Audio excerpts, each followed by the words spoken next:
ദൈവത്തെ സംബന്ധിച്ച് ബൈബിളിന്റെ പ്രഖ്യാപനം ജീവനുള്ള ദൈവം. ജീവനുള്ള ദൈവം എന്ന് പറയാൻ കാരണം ജീവനില്ലാത്ത ദൈവങ്ങളെ ഉണ്ടാക്കി ആരാധിച്ചവർക്കെതിരെ നടത്തിയ പ്രഖ്യാപനമാണ് ജീവനുള്ള ദൈവം. ആ ജീവനുള്ള ഏക സത്യ ദൈവത്തിന്റെ പ്രഖ്യാപനം ഇതാണ്.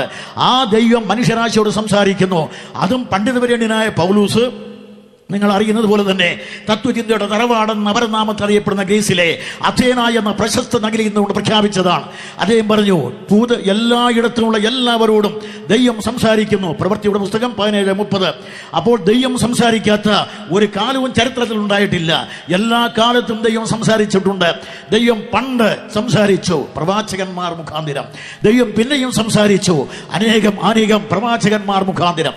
അങ്ങനെ ദൈവം പണ്ട് ഭാഗമായും വിവിധമായും പ്രവാചകന്മാർ മുഖാന്തരം ലോകത്തോട് സംസാരിച്ചു കൊണ്ടേയിരുന്നു. അന്ന് ലോകത്തിലെ ദൈവം മനുഷ്യവർഗത്തോട് സംസാരിച്ച ദൈവം അന്നും സംസാരിച്ചതല്ല, പിന്നെയും സംസാരിക്കുകയുണ്ടായി. അങ്ങനെ ലോകത്തിലുള്ള ജനകോടികളോട് ഈശ്വരൻ നൽകിയ ആശയഗതികളുടെ സംഭാവന അത് ക്രോഡീകരിച്ചതാണ് നാം ഇന്നറിയപ്പെടുന്ന ബൈബിളും അതുപോലെ മഹത്തായ ആശയങ്ങൾ അടങ്ങിയ അനേക ഗ്രന്ഥങ്ങളും. പക്ഷേ ഇന്ന് സത്യസങ്കല്പ സാഗര സമാനം കിടക്കുന്ന ഈ സാഹിത്യങ്ങൾ കടഞ്ഞെടുത്താൽ നമുക്ക് സത്യം കണ്ടെത്താൻ വളരെ ശ്രമിക്കണം. പക്ഷെ അത്തരം ആശയങ്ങളുടെ എല്ലാം പ്രധാനപ്പെട്ട ആശയങ്ങളെ മുഴുവനും ബൈബിൾ ഒരുപോലെ ഉൾക്കൊണ്ടിട്ടുണ്ട്. അതുകൊണ്ട് ഈശ്വരൻ ക്രിസ്ത്യാനിയോട് ഒരു വിധത്തിലും മുസ്ലിമിനോട് മറ്റൊരു വിധത്തിലും ഹിന്ദുവിനോട് മറ്റൊരു വിധത്തിലും പറയണമെങ്കിൽ അവിടുന്ന് സത്യമുള്ളവനായിരിക്കാൻ പാടില്ല. ഈശ്വരൻ എന്ന് പറഞ്ഞാൽ ഉവ്വ് ഇല്ല അതല്ലാതെ വേറെ ഇല്ല. അതുകൊണ്ട് എല്ലാവർക്കും ഒരുപോലെ ഒരേ ഒരു സന്ദേശമാണ് ദൈവം കൊടുക്കുന്നത്. ഒന്ന്, ദൈവം ഏകനാകുന്നു. രണ്ട്, ദൈവത്തിന്റെ സൃഷ്ടികളായ മനുഷ്യവർഗം ഏകമാകുന്നു. മൂന്ന്, ദൈവം മാനവരാശിക്ക് നൽകിയിരിക്കുന്ന സന്ദേശവും ഏകമാണ്. ഇനി ഒന്നുകൂടെ ചേർത്ത് പറഞ്ഞാൽ ഒരേ ഒരു സ്വർഗം. ഇതുവരെ പറഞ്ഞ സംക്ഷേപം ഇതാണ്: ഏകനായ ദൈവം, ഒരേ ഒരു ദൈവം, ഒരേ ഒരു സ്വർഗം, ഒരേ ഒരു ജനത, ഒരേ ഒരു ജനതയ്ക്ക് ഒരേ ഒരു സന്ദേശം. ഇതുവരെ പറഞ്ഞ സാര സംക്ഷേപം ഇതാണ്. ഇനി ഞാൻ പ്രധാന വിഷയത്തിലേക്ക് വരികയാണ്. ഏകരക്ഷകൻ. ഈ പശ്ചാത്തലത്തിലാണ് ഏകരക്ഷകൻ എന്ന വിഷയം ഞാൻ അവതരിപ്പിക്കുന്നത്. കർത്താവായ യേശുക്രിസ്തുവിന്റെ അവകാശ പ്രഖ്യാപനം മാത്രമല്ല, അത് സംബന്ധിച്ച് 1, 2, 3, 4, 5, 6 ഈ സമയം തന്നിരിക്കുന്ന അകത്ത് നിന്നുകൊണ്ട് ഓടിച്ച് മാത്രം പറയുക. കൃഷ്ണൻകുട്ടിയെ പ്രസംഗിക്കാൻ വിളിച്ചാൽ കുറഞ്ഞ പക്ഷം 1.5 മണിക്കൂർ, അല്പം ഔദാര്യം കാണിച്ചാൽ 2 മണിക്കൂറെങ്കിലും തരണം. അതുകൊണ്ട് പ്രസംഗിക്കാനാണ് ഞാൻ വരുന്നത്. എന്നെ കേൾക്കുന്ന പ്രിയ സ്നേഹിതരെ, അതുകൊണ്ട് വളരെ തിരക്കിട്ടാണ് ഞാൻ പറയുന്നത്. നിങ്ങളും ദയവായി തിരക്കിട്ട് ചിന്തിക്കണം. അതുകൊണ്ട് ഏകരക്ഷകൻ. ഒന്ന്, രക്ഷയുടെ ആവശ്യകത. എന്താണ് രക്ഷയുടെ ആവശ്യകത? മനുഷ്യവർഗത്തെ സംബന്ധിച്ച് പറയുമ്പോൾ ഇങ്ങനെ ഒരു രക്ഷാപദ്ധതി എന്തിനാണ് മനുഷ്യൻ ആവശ്യമായി വന്നു എന്നുള്ളത് ന്യായമായ ചോദ്യമാണ്. അപ്പോൾ എന്താണ് രക്ഷയുടെ ആവശ്യകത? ലോകത്തിൽ ഇതുവരെ ഉണ്ടായിട്ടുള്ള മതസംഹിതകളെ ആകെ പരിശോധിച്ചാൽ, ജനസമൂഹത്തിന്റെ പ്രായോഗിക ജീവിതം മുഴുവൻ പരിശോധിച്ചാൽ, ഇന്നലെ ഉള്ള ചരിത്രം, ഇന്നിന്റെ ചരിത്രം ആകെ പരിശോധിച്ചാൽ തെളിഞ്ഞു വരുന്ന ഒരു യാഥാർത്ഥ്യമാണ്: മണ്ണിൽ പിറന്ന സകല മനുഷ്യവർഗവും ഒന്നടങ്കം ജന്മന കർമ്മണ വാഗ്മനകായങ്ങളാൽ പാപികളാണ്. എനിക്ക് പാപമില്ല എന്ന് നിഷേധിക്കുവാൻ കഴിയുന്ന ഒരുത്തൻ പോലും ലോകത്തിലില്ല. ജനിച്ച എല്ലാവരും ഒരുപോലെ പാപികളാകുന്നു. ബൈബിൾ പറയുന്നത് ഇങ്ങനെയാണ്: ഒരു വ്യത്യാസമില്ല, എല്ലാവരും പാപം ചെയ്ത് ദൈവവ്യത്യാസമില്ലാത്തവരായി. വ്യത്യാസമില്ലാത്ത 3 കാര്യം. ഒന്ന്, ജനനത്തിൽ എല്ലാവരും സമന്മാർ. രണ്ടാമത്തെ പ്രധാനപ്പെട്ട വസ്തുത, പാപത്തിന്റെ കാര്യത്തിൽ എല്ലാവരും സമന്മാർ. 3, മരണത്തിന്റെ കാര്യത്തിൽ സമസ്തരും സമാനർ.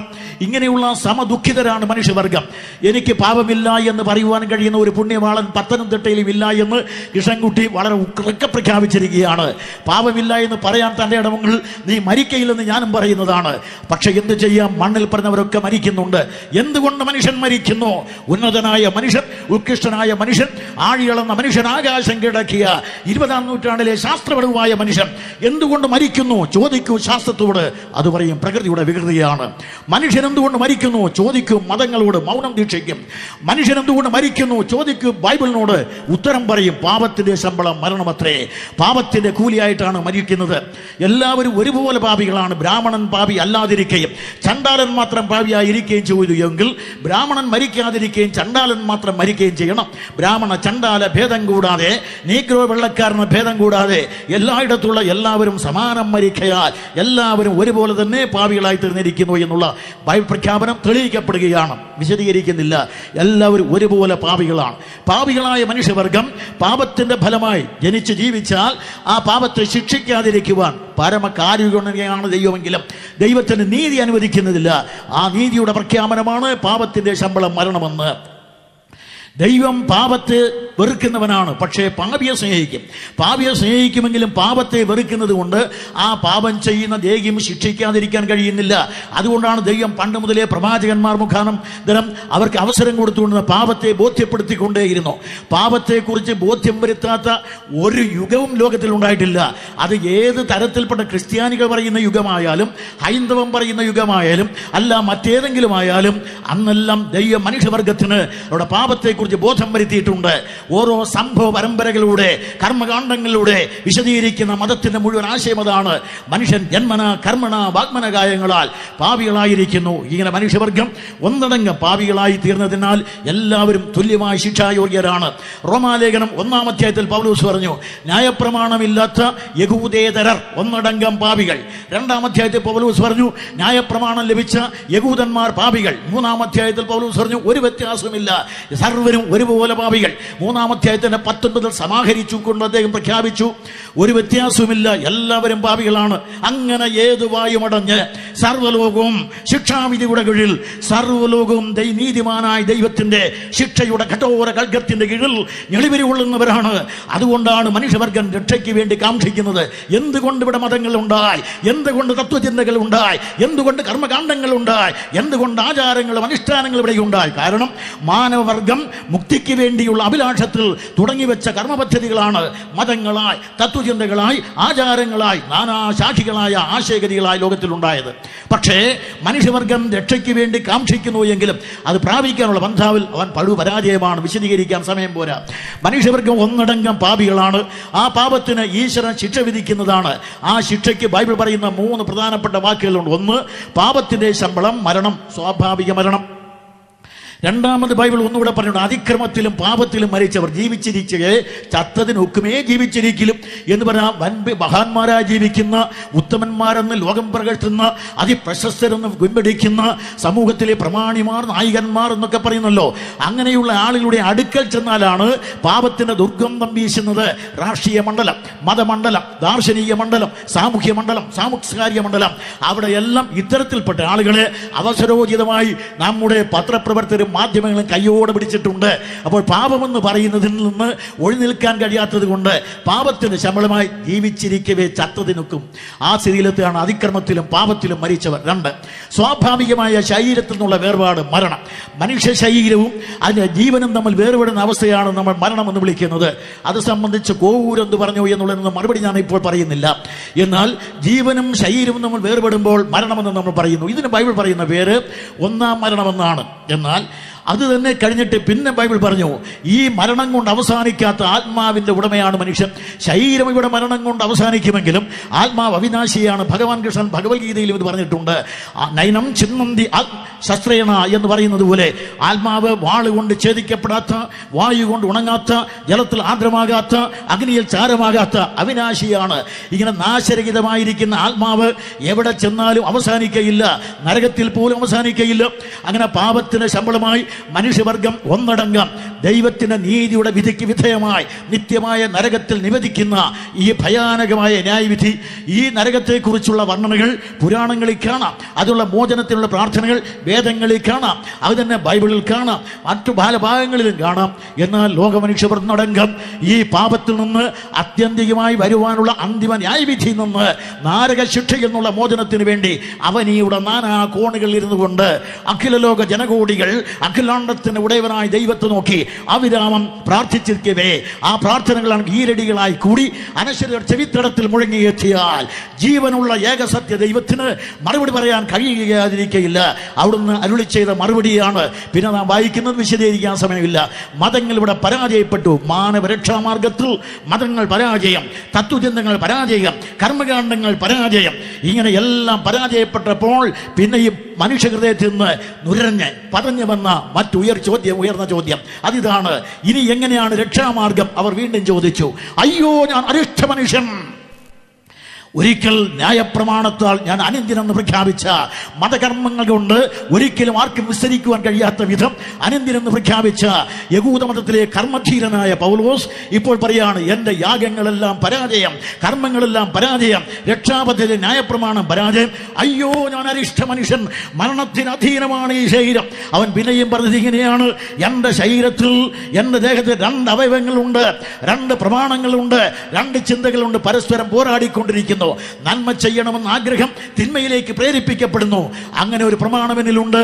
അങ്ങനെ ഈ 2 വിധ പ്രമാണങ്ങൾക്ക് വിധേയമായി, നന്മ തിന്മകളുടെ സംഘട്ടനത്തിന് വിധേയമായി, ഇരുട്ടിൻ്റെയും വെളിച്ചത്തിൻ്റെയും സംഘട്ടനത്തിനും സംഗ്രാമത്തിനും വിധേയമായി നിരന്തരമായിരിക്കുന്ന മാനസിക ധർമ്മം നിരന്തരമായ പോരാട്ടമായപ്പോൾ മനുഷ്യഹൃദയം നിത്യ കുരുക്ഷേത്രമായി മാറി. അവിടെ നിന്നാണ് എല്ലാ സമരമുറകളും പയറ്റി തെളിയുന്നത്. അങ്ങനെ മാനവഹൃദയം എന്ന് പറയുന്ന കുരുക്ഷേത്രത്തിൽ മനുഷ്യന്റെ ഹൃദയത്തിന്റെ സംഘർഷം, സംഘട്ടനം, സംഗ്രാമം അതൊക്കെ കാണാവുന്നതാണ്. അങ്ങനെ ഒടുവിൽ മനുഷ്യൻ പറഞ്ഞു, അയ്യോ, ഞാൻ അരിഷ്ട മനുഷ്യൻ, എന്നെ ആർ വിടുവിക്കും? പരാജയത്തിന്റെ പല്ലവിയിലാണ് മതങ്ങൾ. അദ്ദേഹം ചോദിച്ചു, ഇനി വിടുവിക്കാൻ യാത് എന്നുള്ള ചോദ്യമില്ല, ഇനി എന്ത് വിടുവിക്കും എന്നുള്ള ചോദ്യമില്ല, ഇനി ആര് വിടുവിക്കും എന്നുള്ള ചോദ്യമാണ് വരുന്നത്. അപ്പോൾ മനുഷ്യൻ അലട്ടിയ കാതൽ പ്രശ്നം, പാപത്തിന്റെ ശമ്പളമായ മരണം. ഈ മരണം അലട്ടിയപ്പോൾ എല്ലാം പരാജയപ്പെട്ട പ്രദേശത്ത് 4000 വർഷങ്ങൾക്ക് മുമ്പ് ഒരു മനുഷ്യൻ ഒരു ചോദ്യം ഉന്നയിച്ചു. ആ ചോദ്യം ഇതാണ്, മനുഷ്യൻ മരിച്ചാൽ വീണ്ടും ജീവിക്കുമോ? 1000 വർഷങ്ങൾക്ക് ഉത്തരമില്ലാതെ പോയി. 1000 വർഷം കൂടെ കഴിഞ്ഞു.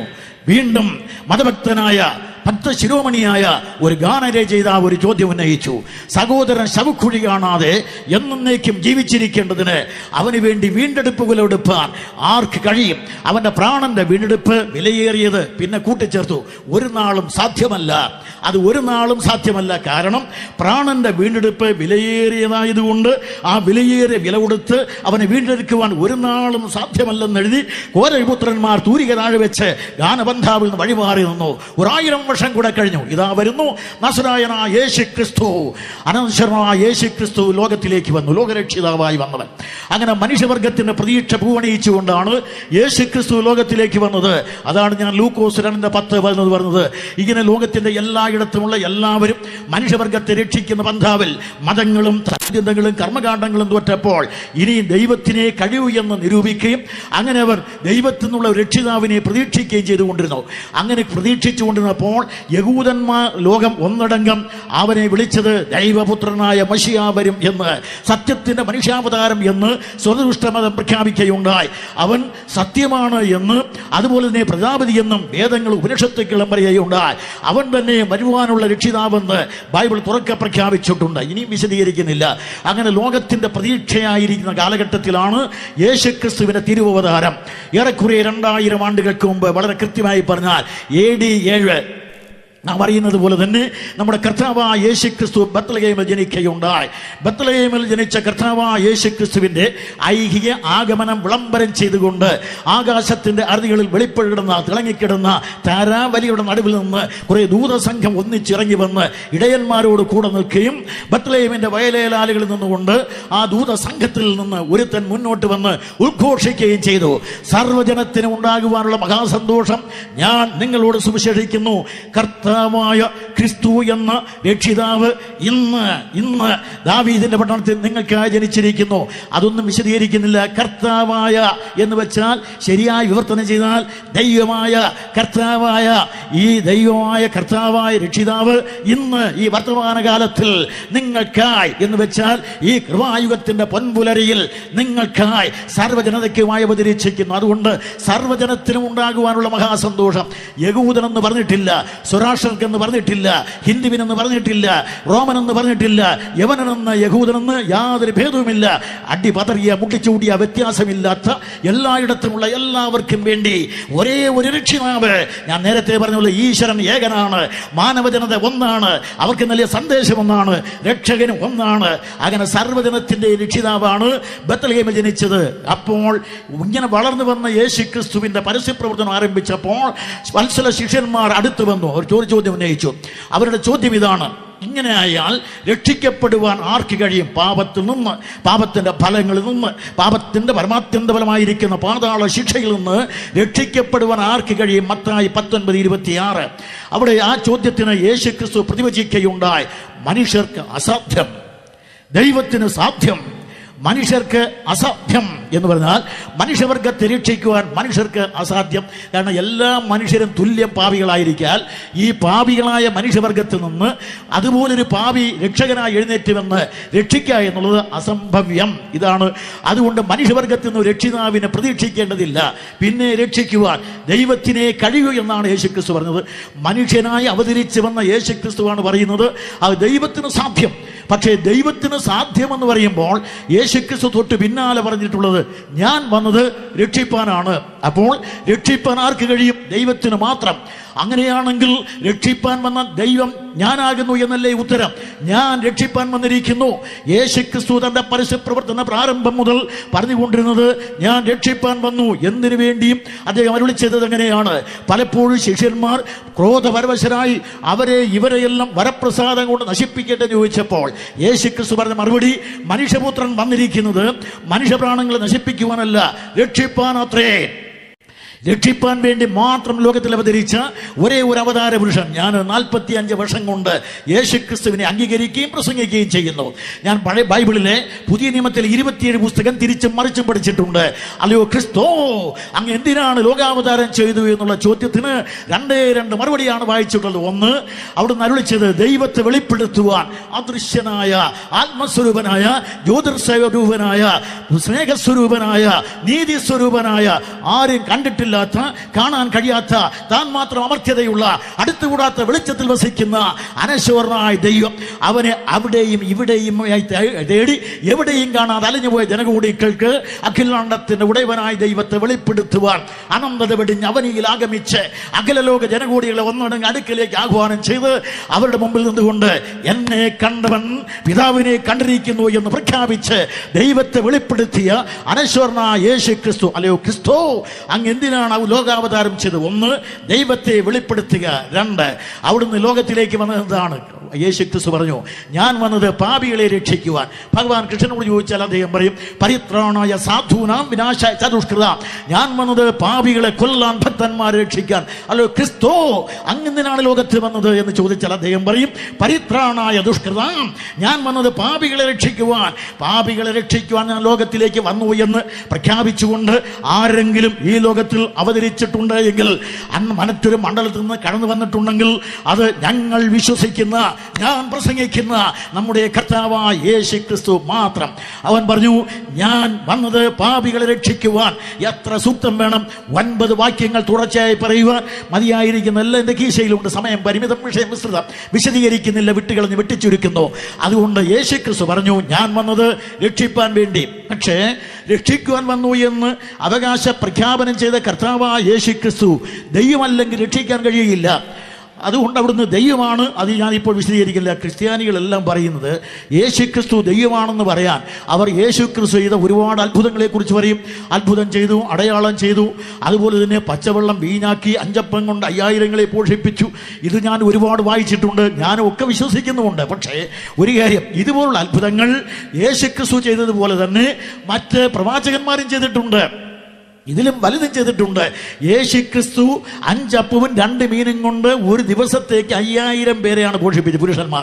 ഇനി അവരെ ഭാര്യമാരും മക്കളെ എല്ലാം കൂട്ടിയാൽ 30 ലക്ഷം.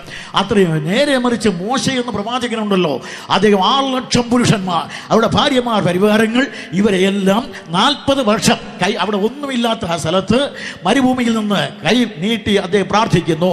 ആകാശത്ത് നിന്ന് മന്ന പൊഴിഞ്ഞു വീഴുന്നു. അദ്ദേഹം കൈ ചെങ്കടലിലേക്ക് നീട്ടുന്നു. അവിടെ നിന്ന് കയറി വരുന്നു കാടപ്പക്ഷി. വൈദ്യശാസ്ത്രം അനുസരിച്ച് ഏറ്റവും പോഷക മൂല്യമുള്ളതാണ് 2. ഇത് 2 കൂടെ 40 വർഷം പോറ്റി അത്ഭുതം ചെയ്യുന്നത് കൊണ്ട് ക്രൈസ്തവരായ ഞങ്ങൾ ഒരുത്തിനെ ദൈവമാക്കുമെങ്കിൽ യേശുക്രിസ്തുവിനെ ഞങ്ങൾ ദൈവമാക്കേണ്ടതല്ലേ? ആ യേശുക്രിസ്തുവിനെ അത്ഭുതം ചെയ്യുന്നത് കൊണ്ട് ഞങ്ങൾ ദൈവമാക്കുകയില്ല. പിന്നെ ക്രൈസ്തവരുടെ പരിചയക്കുറവ് കൊണ്ടാണ് അത്ഭുതങ്ങൾ ചെയ്തത് കൊണ്ട് യേശുവിനെ ദൈവമെന്ന് വിളിക്കുന്നത്. യേശുക്രിസ്തു ഒരൊറ്റ അത്ഭുതവും ചെയ്തിട്ടില്ലെങ്കിലും അവിടുന്ന് ദൈവമാകുന്നു എന്ന് സമർത്ഥിക്കുവാൻ അവിടുത്തെ വാക്കുകൾ ഉല്ലേഖനം ചെയ്തിരിക്കുന്ന ബൈബിളിന്റെ പേര് വേദിയിലെ വാക്കുകൾ മാത്രം മതിയാകും. അദ്ദേഹത്തിന്റെ ആളത്വത്തിന്റെ ഗാംഭീര്യ ഭാവം ഒന്ന് മാത്രം മതി. അത് തുൽപ്പ് വിശദീകരിക്കുന്നില്ല. അങ്ങനെ യേശുക്രിസ്തു ദൈവമല്ലെങ്കിൽ അവിടെ രക്ഷിതാവാകയില്ല. രക്ഷിപ്പാൻ വന്ന ദൈവം, പക്ഷേ ലോകാവതാരം ചെയ്തു വന്ന കർത്താവ് പറഞ്ഞു ഞാൻ രക്ഷിപ്പാൻ വന്നു. അതുകൊണ്ട് എത്ര അത്ഭുതം ചെയ്തു എന്നുള്ളത് ഇപ്പോൾ ഒരു പ്രശ്നമേ അല്ല. അതുപോലെ തന്നെ ഹൈന്ദു മതത്തിലും വായിക്കാവുന്നതാണ്. ഭഗവാൻ കൃഷ്ണൻ വിശന്ന് പൊരിഞ്ഞു വരുമ്പോൾ അദ്ദേഹം കൂടെയുള്ളവരും കൂടെ പാഞ്ചാലിയും പാണ്ഡവരും താമസിച്ച കാട്ടിന്റെ അടുക്കൽ വന്ന് അവരോട് ഇവിടെയാണ് പാണ്ഡവർ താമസിക്കുന്നത്, പാഞ്ചാലി ഇവിടെയുണ്ട്, അക്ഷയപാത്രമുണ്ട്, ഇവിടെ ചെന്നാൽ തക്ഷണം ഭക്ഷണം കുറെ കിട്ടും, വിശപ്പ് കലശൽ. അവിടെ ചെന്ന് ഭഗവാൻ കൃഷ്ണൻ പാഞ്ചാലിയോട് ചോദിച്ചു, പാഞ്ചാലി വിശപ്പ് കലശൽ കൊടുക്കൂ ഭക്ഷണം. പാഞ്ചാലി പറഞ്ഞു, ഭഗവാൻ ഈ കാട്ടിൽ ആയക്കൂടെ ഞങ്ങൾക്കൊരു അക്ഷയപാത്രം, അത് കഴുകി വെച്ചാൽ തക്ഷണം ഭക്ഷണം കിട്ടുകയില്ല. ഞാനും മറ്റുള്ളവരും ഭക്ഷണം കഴിച്ചു, കഴുകി വെച്ചു, ഭഗവാൻ ക്ഷമിക്കണം, ഇപ്പോൾ ഭക്ഷണം തരാനൊക്കെ ഇല്ല. ഭഗവാൻ പിന്നെയും ചോദിച്ചു, പാഞ്ചാലി ആ കഴുകി വെച്ച പാത്രം ഇവിടെ കൊണ്ടുവരൂ. അങ്ങനെ പാഞ്ചാലി കൊണ്ടുകൊടുത്തു. പാഞ്ചാലി കഴുകി വെച്ച പാത്രം കൃഷ്ണന്റെ കയ്യിൽ കൊടുത്തപ്പോൾ നമ്മുടെ പല സഹോദരിമാരും ഇവിടെ ഹോട്ടലിലെ സപ്ലയർമാരും എല്ലാം കഴുകിയാൽ പോകാതെ പാത്രത്തിൽ പറ്റി കിടക്കുന്ന വിരൽപ്പതിപ്പ് ചീരയുടെ ഇല, ഇതുപോലെ തന്നെ പാഞ്ചാലി പലവട്ടം കഴുകിയിട്ടും പോകാതെ പറ്റിയിരുന്ന ചീരയുടെ ഇല എടുത്ത് ഭഗവാൻ കൃഷ്ണൻ നാക്കിന്റെ അറ്റത്തുനിന്ന് പറ്റിക്കുകയും കൂടെയുള്ള എല്ലാവർക്കും വിശപ്പും പറ്റയാറ്റി പോവുകയും ചെയ്തു. യേശുക്രിസ്തുവിന് 5 അപ്പവും 2 മുണ്ടും മീനും ഉണ്ടായിരുന്നില്ലേ? അതുകൊണ്ട് തീർച്ചയായിട്ടും യേശുക്രിസ്തു എത്ര അത്ഭുതം ചെയ്തു എന്നുള്ളതിന്റെ അടിസ്ഥാനത്തിലല്ല അവിടുത്തെ ഞങ്ങൾ ദൈവമെന്ന് വിളിക്കുന്നത്. പിന്നെ എന്തുകൊണ്ട്? രക്ഷിപ്പാൻ ലോകത്തിൽ വന്ന ദൈവത്തിന്റെ സർവ്വസമ്പൂർണതയും ഒരുപോലെ ദേഹരൂപമായി വസിക്കുന്ന ദൈവത്വം എന്ന് പറയും എന്തൊക്കെ പറയാമോ അതിനെല്ലാം കൊടുക്കുന്ന എല്ലാ വിശദീകരണങ്ങളുടെയും ആകെത്തുകയാണ് കർത്താവ്. അതുകൊണ്ട് വിശദീകരിക്കാതെ വിടുകയാണ്. അവൻ രക്ഷിപ്പാൻ വന്ന ദൈവമാണ്. ക്രിസ്തുവിന്റെ ദൈവത്വം ഇപ്പോൾ എൻ്റെ പ്രസംഗ വിഷയമല്ല. സാന്ദർഭികമായി രക്ഷിക്കുവാൻ വന്ന ദൈവമെന്നാണ് പ്രഖ്യാപിച്ചത്. പക്ഷേ രക്ഷിക്കുവാൻ വന്നു എന്ന് പറഞ്ഞ കർത്താവ് പറയുന്നത് ഞാൻ മരിക്കാൻ വന്നു എന്നാണ്. ഇതാണ് നമുക്ക് വിരോധാഭാസം. ബൈബിളിൽ ധാരാളം വിരോധാഭാസം ഉണ്ടെന്നാണ് വിമർശകർ പറയുന്നത്. ഞാനും ഇപ്പോൾ അതുപോലെ പറയുകയാണ്. കാരണം ഇതൊരു വിരോധാഭാസമാണ്. ദൈവമാണെങ്കിൽ മരിക്കുമോ? ദൈവമാണെങ്കിൽ മരിക്കുമോ? ഇല്ല. അപ്പോൾ യേശുക്രിസ്തു ദൈവമാണ്. യേശുക്രിസ്തു മരിക്കുമോ? മരിച്ചല്ലോ. അപ്പോൾ പിന്നെ ദൈവമാകുന്നത് ഇങ്ങനെ പിന്നാലെ പറയാം. അവിടെ ചുരുക്കി പറഞ്ഞാൽ യേശുക്രിസ്തു പറഞ്ഞു ഞാൻ ഇപ്പോൾ വന്നത് മരിക്കുവാൻ വേണ്ടിയാണ്. പക്ഷേ കർത്താവ് യേശുക്രിസ്തു മരിക്കുവാൻ വന്നു എന്ന് പ്രഖ്യാപിക്കുക മാത്രമല്ല, അതിനോട് ചേർന്ന് ഒരു കാര്യം എങ്ങനെ മരിക്കുമെന്നും കൂടെ പറഞ്ഞിട്ടുണ്ട്. യോഹന്നാൻ എഴുതിയ സുവിശേഷം 12-ാം അധ്യായത്തിന് 32-33 വാക്യങ്ങളിൽ പറയുന്നത് ഇതിനാൽ അവൻ തൻ്റെ മരണവിധം പ്രഖ്യാപിച്ചു. എങ്ങനെയാണ് മരിക്കുന്നത്? ക്രൂശിന്മേലാണ് മരിക്കുന്നു എന്ന് കർത്താവ് പ്രഖ്യാപിച്ചു. എന്തുകൊണ്ട്? പിന്നെ പറയും. അവിടെ ചുരുക്കി പറഞ്ഞാൽ കർത്താവ് യേശുക്രിസ്തു ഒന്ന് മരിക്കുവാൻ വേണ്ടി വന്നു. 2 പ്രധാനപ്പെട്ട ചോദ്യം. മരിക്കുവാൻ വന്നു, പാപികളെ രക്ഷിക്കുവാൻ വന്ന ഒരുവൻ പാപരഹിതനായിരിക്കണം. 3-ാമത്തെ ചോദ്യത്തിന്റെ വിത്ത് ഞാൻ പാകുകയാണ്. അപ്പോൾ യേശുക്രിസ്തു പാപരഹിതനാകുന്നു. ലോകത്തിൽ വന്ന കർത്താവ് തന്നെ ക്രൂശിക്കുവാൻ കുറ്റമായി നിൽക്കുന്ന കൂട്ടത്തോട് കൂസാത്ത ഒരു ചോദ്യം ഉന്നയിച്ചു. നിങ്ങളിൽ ആർ എൻ്റെ പാപത്തെക്കുറിച്ച് ബോധം വരുത്തും? മണ്ണ് തൊട്ട് മാനം മുട്ടിക്കിടക്കുന്ന മഷിയുടെ മഹത്തായ ചോദ്യത്തിന് മതിയായ ഉത്തരം പറയുവാൻ മസ്തിഷ്ക മല്ലന്മാർ മനസ്സോട് താല്പര്യപ്പെട്ടെങ്കിൽ ഇന്ന് വരെ സാധിച്ചിട്ടില്ല എന്ന് പറഞ്ഞ് ഞാൻ വിടുകയാണ്. പക്ഷേ കർത്താവ് യേശുക്രിസ്തു പറഞ്ഞു ഞാൻ മരിക്കാൻ വേണ്ടി വന്നു എന്ന്. പക്ഷെ അവനിൽ യാതൊരു പാപവുമില്ല. വിസ്തരിച്ചവരെല്ലാം പറഞ്ഞു ഇവനിൽ യാതൊരു പാപവും കണ്ടില്ല. ശത്രുക്കളായ എല്ലാവരും ഒരുപോലെ പറഞ്ഞു. യേശുക്രിസ്തുവിനെ കാണിച്ചു കൊടുത്ത യൂദാസ്, യേശുക്രിസ്തുവിനെ വിസ്തരിച്ച ഗവർണർ പിലാത്തോസ്, യേശുക്രിസ്തുവിനെ വിസ്തരിച്ച പിലാത്തോസിന്റെ ഭാര്യ, അതുപോലെ തന്നെ അന്നത്തെ ലോകത്തിലെ ശതാധിപൻ, റോമൻ പട്ടാളത്തിന്റെ ഉദ്യോഗസ്ഥൻ, അവരെല്ലാം പറഞ്ഞു ഇവൻ പാപരഹിതനാകുന്നു, നീതിമാനാകുന്നു. പിലാത്തോസ് ഒടുവിലായി യേശുക്രിസ്തുവിനെ വിസ്തരിച്ചിട്ട് ഈ നീതിമാനിൽ ഞാനൊരു കുറ്റവും കാണുന്നില്ല എന്നാണ് അദ്ദേഹം പറഞ്ഞത്. വിശുദ്ധനായ മനുഷ്യൻ. ഇനി നമുക്ക് ചരിത്രത്തിലേക്ക് വന്നാൽ ക്രിസ്തുവിന്റെ ശിഷ്യന്മാർ, മറ്റെല്ലാം ശത്രുക്കൾ, ഇനി മിത്രങ്ങൾ. പത്രോസ് അവൻ പാപം ചെയ്തിട്ടില്ല. പൗലോസ് അവൻ പാപം അറിഞ്ഞിട്ടില്ല. യോഹന്നാൻ അവനിൽ പാപമില്ല. പാപം ചെയ്യാത്ത, പാപം അറിയാത്ത, പാപമില്ലാത്ത, കൃഷ്ണൻകുടിയുടെ ഭാഷയിൽ പരത്തിന്റെ അവിതാരമായ പരിപാവനയുടെ ഭവ്യരൂപമായ കർത്താവായ യേശുക്രിസ്തു അവൻ പാപം ചെയ്തിട്ടില്ല. 1 അവൻ ദൈവമാണ്. 2 അവൻ പാപരഹിതനാണ്. 3 രക്ഷിക്കുവാൻ വന്ന മരിക്കേണ്ടവനാണ്. അപ്പോൾ 3 കാര്യം പറഞ്ഞു. ഇത് 3 എങ്ങനെയാണ് പൊരുത്തപ്പെടുമെന്നുള്ളതാണ് ഇനി എനിക്ക് പറയേണ്ടത്. ഇങ്ങനെ രക്ഷിക്കുവാൻ വന്ന കർത്താവായ യേശുക്രിസ്തു പറഞ്ഞത് ഞാൻ മരിക്കുവാൻ വന്നു. മരിക്കാൻ വന്ന ദൈവം മരിക്കുന്നത് എങ്ങനെ? ദൈവം മരിക്കുമോ? ഇല്ല. അപ്പോൾ യേശുക്രിസ്തു മരിച്ചില്ലേ? മരിച്ചു. എങ്ങനെയാണ് മരിച്ചത്? ഉത്തരം ദൈവത്തിന് മരിക്കാൻ കഴിയയില്ല. മരിക്കുവാൻ വേണ്ടിയാണ് മനുഷ്യാവതാരം സ്വീകരിച്ചത്. മനുഷ്യാവതാരം സ്വീകരിച്ചില്ലെങ്കിൽ മരിക്കയില്ല. പാപികളായ ജനവർഗത്തെ രക്ഷിക്കുവാൻ മനുഷ്യാവതാരം ചെയ്യാതെ സാധ്യമല്ല. മക്കൾ ജഡരക്തങ്ങളോടുകൂടിയവരാകയാൽ അവനും അവരെ പോലെ സദൃശൻ, അവർക്ക് സദൃശം മനുഷ്യനായി അവതരിച്ച് മരിക്കുവാനുള്ള അർഹത ഒന്നാമത് കർത്താവായ യേശുക്രിസ്തു നേടി. 2, യേശുക്രിസ്തു പാപം ചെയ്തിട്ടില്ല. ഒരു ചോദ്യം, കൃഷ്ണൻകുട്ടി, നിങ്ങൾ പറഞ്ഞു യേശുക്രിസ്തു പാപം ചെയ്തിട്ടില്ല. അല്പം മുമ്പേ നിങ്ങൾ പറഞ്ഞു നിങ്ങൾ പാപം ചെയ്തിട്ടില്ലാത്തവൻ മരിക്കയില്ല, പാപത്തിന്റെ ശമ്പളമാണ് മരണമെന്ന്. അപ്പോൾ പാപം ചെയ്യാത്ത ക്രിസ്തു മരിക്കുമോ? ഇല്ല. പിന്നെ മരിച്ചില്ലേ? മരിച്ചു. എങ്ങനെയാണ്? അതിന്റെ വിശദീകരണമാണ് ഇനി പറയുന്നത്. നമ്മുടെ കർത്താവായ യേശു ക്രിസ്തു ഒടുവിലായി തന്റെ അന്ത്യ അത്താഴം കഴിച്ചു. വത്സല ശിഷ്യന്മാരോട് ചേർന്ന് അന്ത്യ അത്താഴം കഴിക്കവേ ഒരുത്തൻ എഴുന്നേറ്റ് പോയി. ബാക്കി 11 പേരുണ്ട്. 11 ശിഷ്യന്മാരെയും വിളിച്ച് അദ്ദേഹം നേരെ സഹീവൻ മാളിൽ നിന്നിറങ്ങി യെരുശലേം ദൈവാലയത്തിന്റെ കിഴക്ക് വശത്തെ കെദ്രോൻ തോടും കിടന്ന് കുത്തനെ കിടക്കുന്ന ഒലിവ് മലയിലൂടെ ചാലിലൂടെ കയറി മുകളിൽ ചെന്നപ്പോൾ ഒരു തോട്ടമുണ്ട്. ആ തോട്ടത്തിനകത്ത് ഒരു കാവൽ മാടമുണ്ട്, ഒരു ചക്കുണ്ട്. അവിടെ ചെന്ന് കാവൽ മാടത്തിൽ 8 ശിഷ്യന്മാരോട് പറഞ്ഞു, നിങ്ങൾ ഇവിടെ ഇരിപ്പിൻ. അനന്തരം 3 ശിഷ്യന്മാരെയും കൊണ്ട് കർത്താവ് ഒരുപടി കൂടെ മുന്നോട്ട് പോയി. അവിടെ ചെന്ന് അവരോട് പറഞ്ഞു, നിങ്ങൾ പരീക്ഷയിൽ അയപ്പെടാതിരിക്കാൻ നിങ്ങൾ ഉണർന്ന് പ്രാർത്ഥിക്കണം എന്ന്. പക്ഷെ ഇപ്പോൾ യഥാർത്ഥത്തിൽ പരീക്ഷിക്കപ്പെടാൻ പോകുന്നത് യേശുക്രിസ്തുവാണ്. അവൻ തന്നെ പരീക്ഷിക്കാൻ പെടുകയാണ്. പക്ഷെ പറയുന്നത് നിങ്ങൾ പരീക്ഷയിൽ അയപ്പെടാതിരിക്കാൻ നിങ്ങൾ ഉണർന്ന് പ്രാർത്ഥിക്കണം. ഇപ്പോൾ നാം പ്രായേണ പത്രം വായിച്ചാൽ അനുദിന വാർത്തകൾ കേട്ടാൽ മനസ്സിലാകുന്നത് ലോകത്തിലെ സാംസ്കാരിക നായകന്മാർ, മത നേതാക്കന്മാർ, കലാകാരന്മാർ തുടങ്ങി എല്ലാവരും ഒരുപോലെ മറ്റുള്ളവരോട് പറയുന്നത് നിങ്ങൾ ഞങ്ങൾക്ക് വേണ്ടി പ്രാർത്ഥിക്കണം എന്നാണ്. മത നേതാക്കന്മാരും പറയുന്നത് നിങ്ങൾ ഞങ്ങൾക്ക് വേണ്ടി പ്രാർത്ഥിക്കണം എന്നാണ്. മഹാനായ മാർപ്പാപ്പായും പറയുന്നത് ബലഹീനദാസനായ എനിക്ക് വേണ്ടിയും പ്രാർത്ഥിപ്പിൻ. നമ്മുടെ ബിഷപ്പന്മാർ പറയുന്നത് ബലഹീനദാസനായ എനിക്ക് വേണ്ടിയും പ്രാർത്ഥിപ്പിൻ. നമ്മുടെ പാഷരന്മാരും ഉപദേശിമാരും പറയുന്നത് ബലഹീനദാസനായ എനിക്ക് വേണ്ടിയും പ്രാർത്ഥിപ്പിൻ എന്നൊക്കെയാണ്. ചുരുക്കി പറഞ്ഞാൽ എല്ലാവരും ഞങ്ങൾക്ക് വേണ്ടി പ്രാർത്ഥിക്കണമെന്നാണ് ആവശ്യപ്പെട്ടത്. ലോക ചരിത്രത്തിൽ മാനവാവതാരം ചെയ്തു വന്നതിൽ മശിയ മാത്രമാണ് എനിക്ക് വേണ്ടി പ്രാർത്ഥിക്കണമെന്ന് മറ്റു മനുഷ്യരോട് ആവശ്യപ്പെടാത്ത ഒരേ ഒരു പുരുഷൻ. നിങ്ങൾ പരീക്ഷയിലാപ്പെടാതിരിക്കാം, നിങ്ങൾ ഉണർന്ന് പ്രാർത്ഥിപ്പിൻ, എനിക്ക് വേണ്ടി പ്രാർത്ഥിക്കണമെന്ന് അവിടെ അരുളി ചെയ്തില്ല.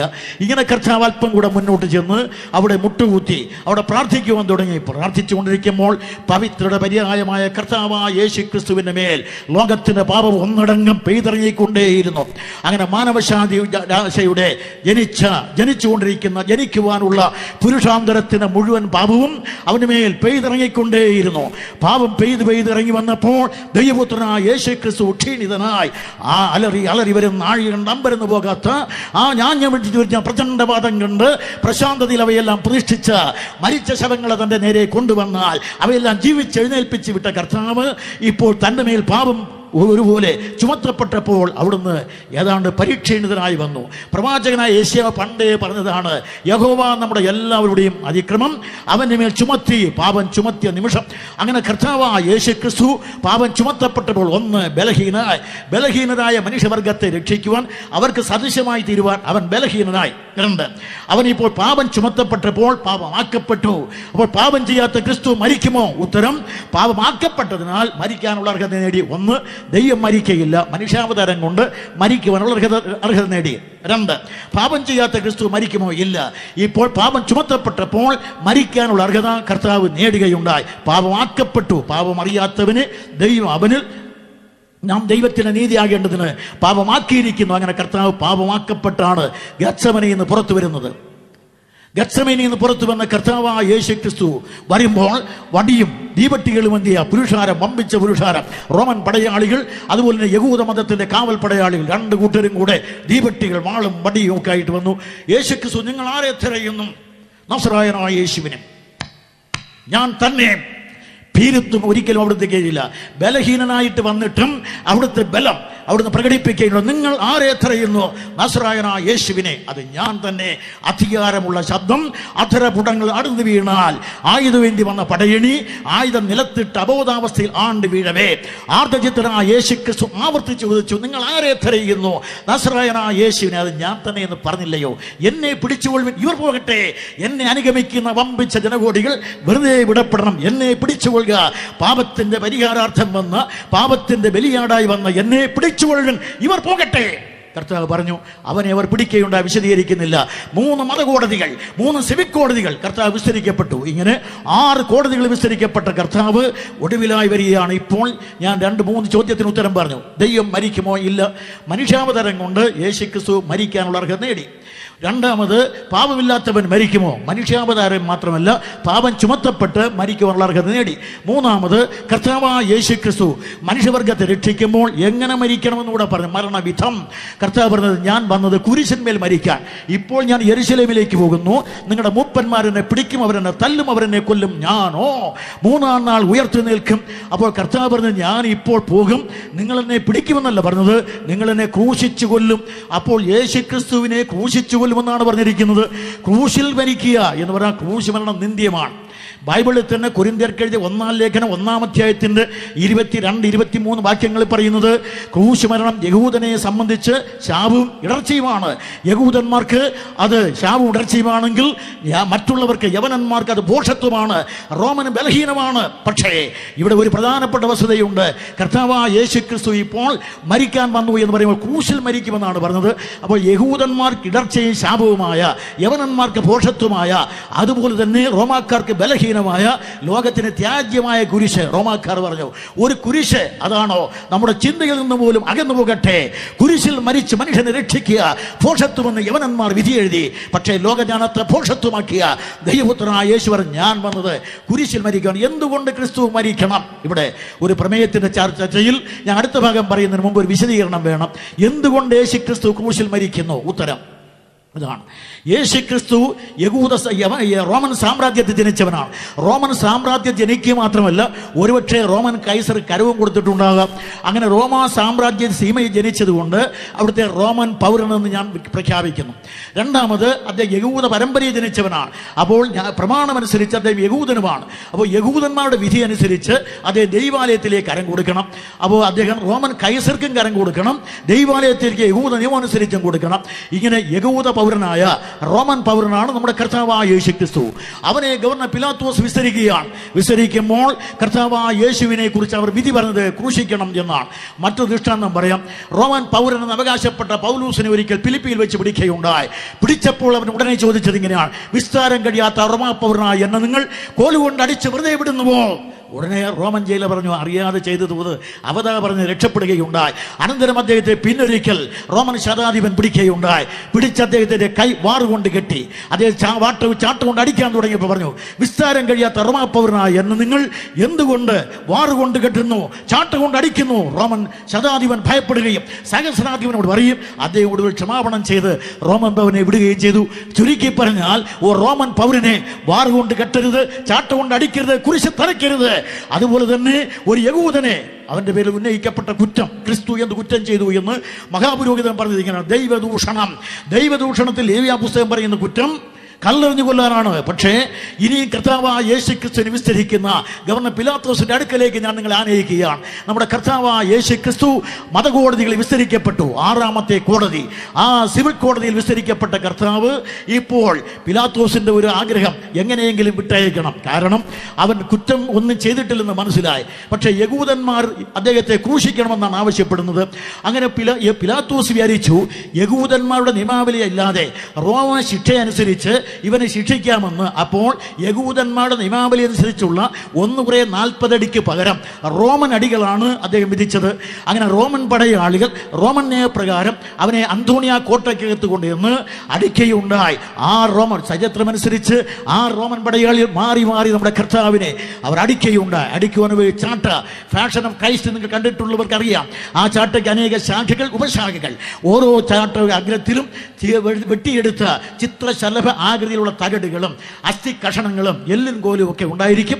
അത് ചുറ്റിപ്പിടഞ്ഞ് മാംസത്തുണ്ടിൽ പറ്റിപ്പിടിക്കുകയും വലിച്ചെടുത്താൽ പുറത്തു വരികയും, അപ്പോൾ മാംസം പറഞ്ഞ് പുറത്തു വന്നാൽ അവിടെ രക്തം വന്ന് കെട്ടും.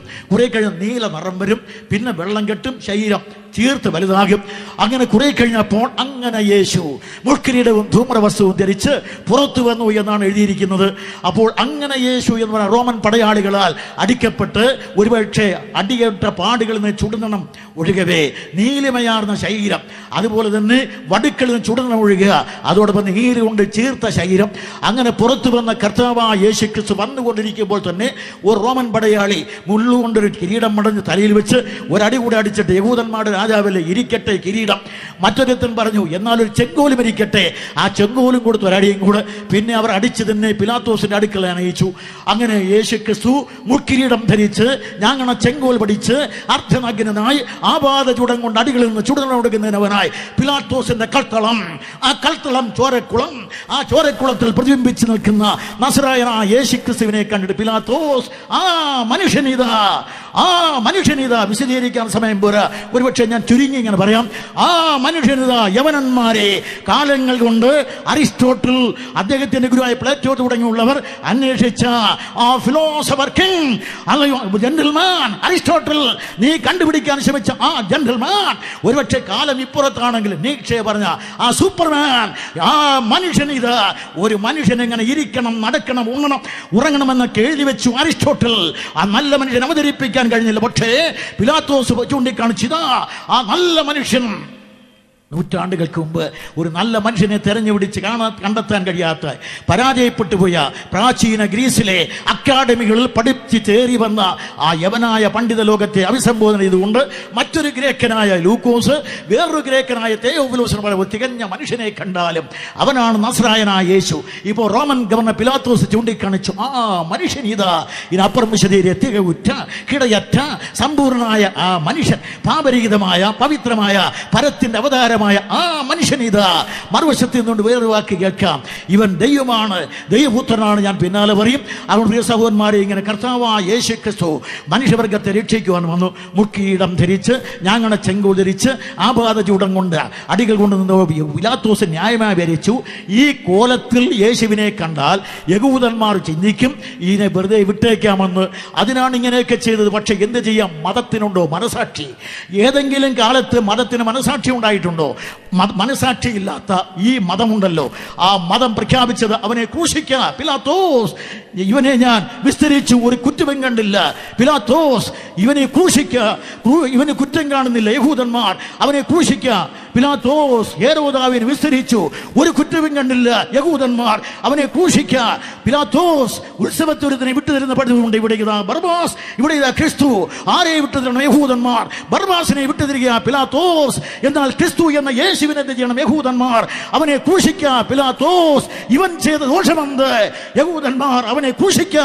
പിലാത്തോസ്, ഇവൻ ചെയ്ത ദോഷമെന്ത്? കൃഷ്ണങ്ങളുടെ മറുപടി, ഇവൻ ചെയ്ത ദോഷമെന്ത്? പറയട്ടെ റോം, പറയട്ടെ വത്തിക്കാൻ, പറയട്ടെ ലോകം, പറയട്ടെ ഭാരതം. ഇവൻ ചെയ്ത ദോഷമെന്ത്? നിന്റെ വിശന്നവർക്ക് അപ്പം തന്നതാണോ? ദാഹിച്ചവർക്ക് ജീവജലത്തിന്റെ ഉറവ് തുറന്നു നിന്നതാണോ? മരിച്ചവർ ഉയർപ്പിച്ചതാണോ? കുരുടന്മാർക്ക് കാഴ്ച കൊടുത്തതാണോ? നിന്റെ ചെകിടന്മാർക്ക് കേൾവി നൽകിയതാണോ? നിന്റെ അവശന്മാരെ വിടുവിച്ചതാണോ? കുണ്ടറകളിൽ കിടന്നവരെ വിമോചിപ്പിച്ചതാണോ? ഇന്ത്യയിലെ അവർണ അടിമവർഗങ്ങൾക്ക് അക്ഷരം നൽകി, അറിവ് നൽകി, ആവേശം നൽകുവാൻ കാലത്തിലേറ്റ കാലകതിരവനായ ഈ കർത്താവായ യേശു ക്രിസ്തു, അല്ലയോ ഭാരതമേ, നിനക്ക് ചെയ്ത ദോഷമെന്ത്?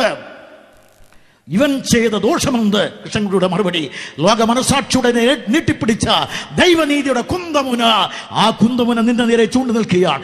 ഇവൻ ചെയ്ത ദോഷമെന്ത്? പക്ഷേ യഹൂദന്മാർ മാടി പറഞ്ഞു, അവനെ ക്രൂശിക്ക, ക്രൂശിക്ക, ക്രൂശിക്ക. ആക്രോശം പിലാത്തോസ് പിന്നെ ചെയ്തത് അവനെ ക്രൂശിപ്പാൻ ഏൽപ്പിച്ചു കൊടുത്തു. വിശദീകരിക്കാൻ സമയം പോരാ. അങ്ങനെ നമ്മുടെ കർത്താവായ യേശു ക്രിസ്തുവിനെ യഹൂദന്മാർ കയ്യേൽക്കുകയുണ്ട്. ഇവിടെ ന്യായമായൊരു ചോദ്യം, യേശു ക്രിസ്തു എന്തിനാണ് മരിക്കേണ്ടത്? ഒരുത്തിനെയും എന്തിനു വേണ്ടിയാണ് മരിക്കേണ്ടത്? രക്ഷിക്കാൻ വേണ്ടി മരിക്കേണ്ടത് എന്തിനാണ്? ഞാൻ ആദ്യം പറഞ്ഞല്ലോ, ദൈവമെന്ന് പറഞ്ഞാൽ അവൻ നീതിമാനാണ്. നീതിമാനായ ദൈവത്തിന് പാപിയെ ശിക്ഷിക്കാതിരിക്കാൻ കഴിയില്ല. റോമാലേഖനം 3-ാം അധ്യായത്തിന്റെ 26, മുൻകഴിഞ്ഞ പാപങ്ങളെ ശിക്ഷിക്കാതെ വിട്ടാൽ ദൈവം ആരെന്ന് വരും? ആരെന്ന് വരും?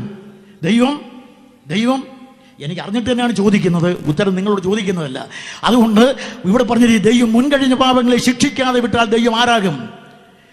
പാപത്തിന്റെ ശമ്പളം മരണം എന്ന് പ്രഖ്യാപിച്ച ദൈവനീതി ശിക്ഷിക്കാതെ വിട്ടാൽ ദൈവം അനീതിയുള്ളവനെന്ന് വരും. അത് വരാതിരിക്കണമെങ്കിൽ ദൈവം പാപങ്ങളെ ശിക്ഷിക്കണം. അപ്പോൾ ദൈവം പാപിയെ ശിക്ഷിച്ചേ തീരുകയുള്ളൂ. പാപിയെ ശിക്ഷിക്കോ, അതിനുവേണ്ടിയാണ് എല്ലാവർക്കും വേണ്ടി ഒരുവൻ മരിക്കുക. ദൈവത്തിന്റെ രക്ഷാപദ്ധതിയിലെ പ്രത്യയശാസ്ത്രം ഇതാണ്. അതുകൊണ്ട് എല്ലാവർക്കും വേണ്ടി ഒരുവൻ മരിക്കുക. അത് ദൈവത്തിന് ഒരു മരിക്കാൻ അർഹതയുള്ളവൻ കാരണം ഇവിടെ നിന്ന് ഇല്ലാത്തത് കൊണ്ട് മറ്റൊരു മണ്ഡലത്തിൽ നിന്ന് ദൈവത്തിന്റെ ആളത്വത്തിൽ തന്നെ അവതരിച്ചു വന്നതുകൊണ്ട് ഇവനെ രക്ഷിക്കാൻ കഴിയും. അതുകൊണ്ടാണ് ദൈവം തന്നെ അരുളിച്ചത്, ഇവന് ചെവി കൊടുക്കണം. അതുകൊണ്ട് കർത്താവായ യേശുക്രിസ്തുവിന് ചെവി കൊടുക്കണം. ഇവനാണ് രക്ഷിക്കുവാൻ കഴിയുന്നവൻ. അപ്പോൾ മനുഷ്യവർഗത്തെ രക്ഷിക്കുവാൻ വന്ന കർത്താവായ യേശുക്രിസ്തു അവൻ മരിക്കണം. ഇതാണ് അവനെ കുറിച്ചുള്ള വിധി. ദൈവം അനുവദിച്ചില്ലെങ്കിൽ ക്രിസ്തു മരിക്കുമോ? ദൈവം അനുവദിച്ചു, നീ മരിക്കണം. യേശുക്രിസ്തു സമ്മതിച്ചു, മരിക്കാൻ തയ്യാറാണ്. ഇല്ലെങ്കിൽ അവൻ മരിക്കുമോ? മൂന്നാമത് ലോകജനതയുടെ കോടതി പറഞ്ഞു ഇവൻ മരിക്കണം. 4 യഹൂദ മതകോടതി പറഞ്ഞു ഇവൻ മരിക്കണം. എല്ലാവർക്കും വേണ്ടി ഒരുവൻ മരിക്കുക. അഖില ലോക ജനകോടികളുടെ ഭൂതവർത്തമാന ഭാവികാലങ്ങൾ ജനിച്ചുകൊണ്ടിരിക്കുന്ന ജനിക്കുവാനുള്ള സമസ്ത ജനകോടികളുടെയും പാപം ഒന്നടങ്കം ചുമത്തപ്പെട്ട കർത്താവ് ഇപ്പോൾ മനുഷ്യവർഗത്തിന്റെ പാപത്തിന്റെ പരിഹാരം വരുത്തുവാൻ നടന്നു പോകുകയാണ്. വിശദീകരിക്കുവാൻ സമയം പോരാ, അപ്പുറത്തേക്ക് വരികയാണ്. ഇങ്ങനെ നമ്മുടെ കർത്താവ് ക്ഷീണിച്ച തോളിൽ ഭാരിച്ച ക്രൂശിൻ ചുമന്ന് തലയിൽ മുക്കിയിടം വെച്ച് ഞാങ്ങണ ചെങ്കുകൊൾധാരിയായി നടന്നു പോകുന്നു. 2 ഗറില്ല പോരാളികൾ, സമം ശിക്ഷാവിധിക്ക് വിധിക്കപ്പെട്ടവർ, 2 പേരും കൂടെ ഒപ്പം നടന്നേ അവൻ മെല്ലെ നടക്കുന്ന വീണ് എഴുന്നേറ്റ് വേച്ച് കിതച്ചു പോകുന്ന നസറായനായ യേശു, അടിച്ചടിച്ച് നടത്തിയ റോമൻ പടയാളികൾ, തെറിച്ച് വീഴുന്ന ചോരയുടെ തുള്ളികൾ, കൃഷ്ണൻകുട്ടി തെറിച്ച് വീഴുന്ന ചോരയുടെ തുള്ളികൾ, ലോകത്തിന്റെ പാപത്തിന്റെ പരിഹാരത്തിനുള്ള രക്താർപ്പണം. ഇങ്ങനെ കർത്താവായ യേശുക്രിസ്തു നേരെ ഗൊൽഗഥാ മേട്ടിൻപുറത്ത് അവിടെ എത്തി. 2 കള്ളന്മാരെ അപ്പുറവും ഇപ്പുറവും, ഒരുത്തനെ യേശുവിനെ നടുവിലുമായി അങ്ങനെ കിടത്തിയ കുരിശിൽ യേശുവിനെ മലർത്തി കിടത്തി. അവിടുത്തെ പവിത്രമായ പാണികൾ കുരിശിനോട് ചേർത്ത് വെച്ച് റോമൻ പടയാളികൾ കാരിനും പാണി വെച്ച് ആഞ്ഞടിക്കുകയുണ്ടായി.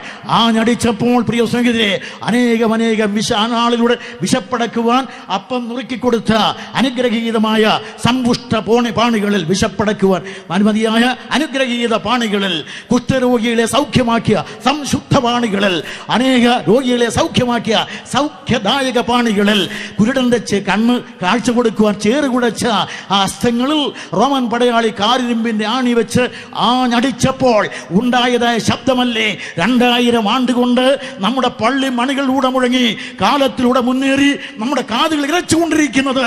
ഇന്ന് രാത്രി പത്തനംതിട്ടയിൽ എന്നെ കേൾക്കുന്ന പ്രിയ സ്നേഹിതരെ, 2000 ആണ്ടുകൊണ്ട് കാൽവരിയുടെ മോട്ടത്തിൻപുറത്ത് നസറാന യേശുക്രിസ്തുവിനെ റോമൻ പടയാളി ആഞ്ഞടിച്ചപ്പോൾ ഉണ്ടായ ശബ്ദമല്ലേ 2000 ആണ്ടിന്റെ മതശബ്ദം, പള്ളി മണികളുടെ മുഴക്കം, മരണമണിയുടെ മുഴക്കം. യേശുക്രിസ്തു മരിച്ചു അല്ല, ക്രൂശിച്ചതേ ഉള്ളൂ. അങ്ങനെ ക്രൂശിൽ അവനെ ചേർത്ത് നിർത്തുകയുണ്ടായി. ക്രൂശിക്കാൻ എടുത്ത് നിർത്തി അവൻ്റെ മേൽ എഴുതി വെച്ചു ഒരു മേലെഴുത്ത്. എഴുതിയിരിക്കുന്നത് ഇങ്ങനെയാണ്: നസറായനായ യേശു യഹൂദന്മാരുടെ രാജാവ്.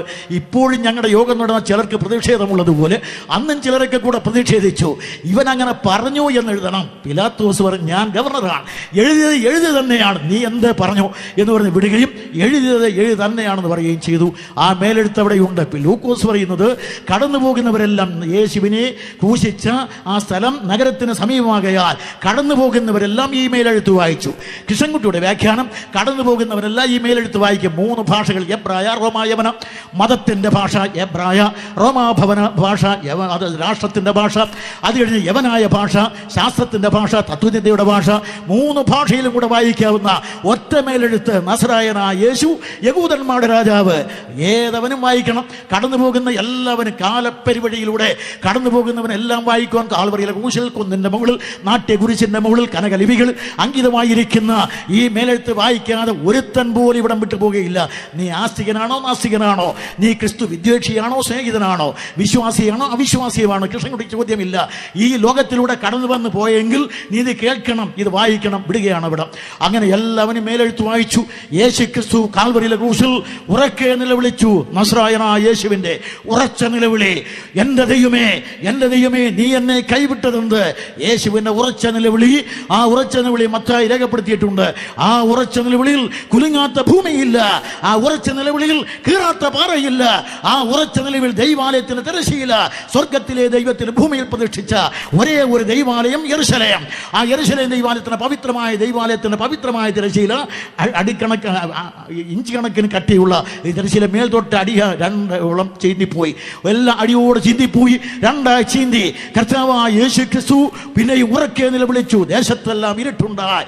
അങ്ങനെ ഭൂമിയെ കുലുക്കിയ, ഭൂമിയെ നടുക്കിയ, അതുപോലെ കാദേശമരുവനെ നടുക്കിയ, വനങ്ങളെ തോലുരിച്ച, മാൻപേടകളെ പ്രസവിക്കുമാറാക്കുന്ന ദൈവപുത്രന്റെ ദീനരോധനം ഇന്നും ആ കാൽവയുടെ കുന്നിൻ പുറത്ത് നിന്ന് മുഴങ്ങി നമ്മുടെ മനസാക്ഷികൾ മുട്ടി വിളിക്കുകയല്ലേ?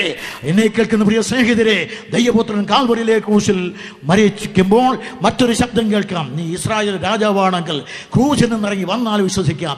പടയാളികൾ അങ്ങനെ പറഞ്ഞു, പുരോഹിതന്മാർ അങ്ങനെ പറഞ്ഞു, കടന്നു പോകുന്നവരെല്ലാം പറഞ്ഞു, ക്രൂശിൽ കള്ളന്മാരിൽ ഒരുത്തനും പറഞ്ഞു, ന്യായമായി എല്ലാവരും പറഞ്ഞു. പക്ഷേ ഒരു കാര്യം, എന്തുകൊണ്ട് യേശു ക്രൂശിൽ നിന്നിറങ്ങി വന്നില്ല?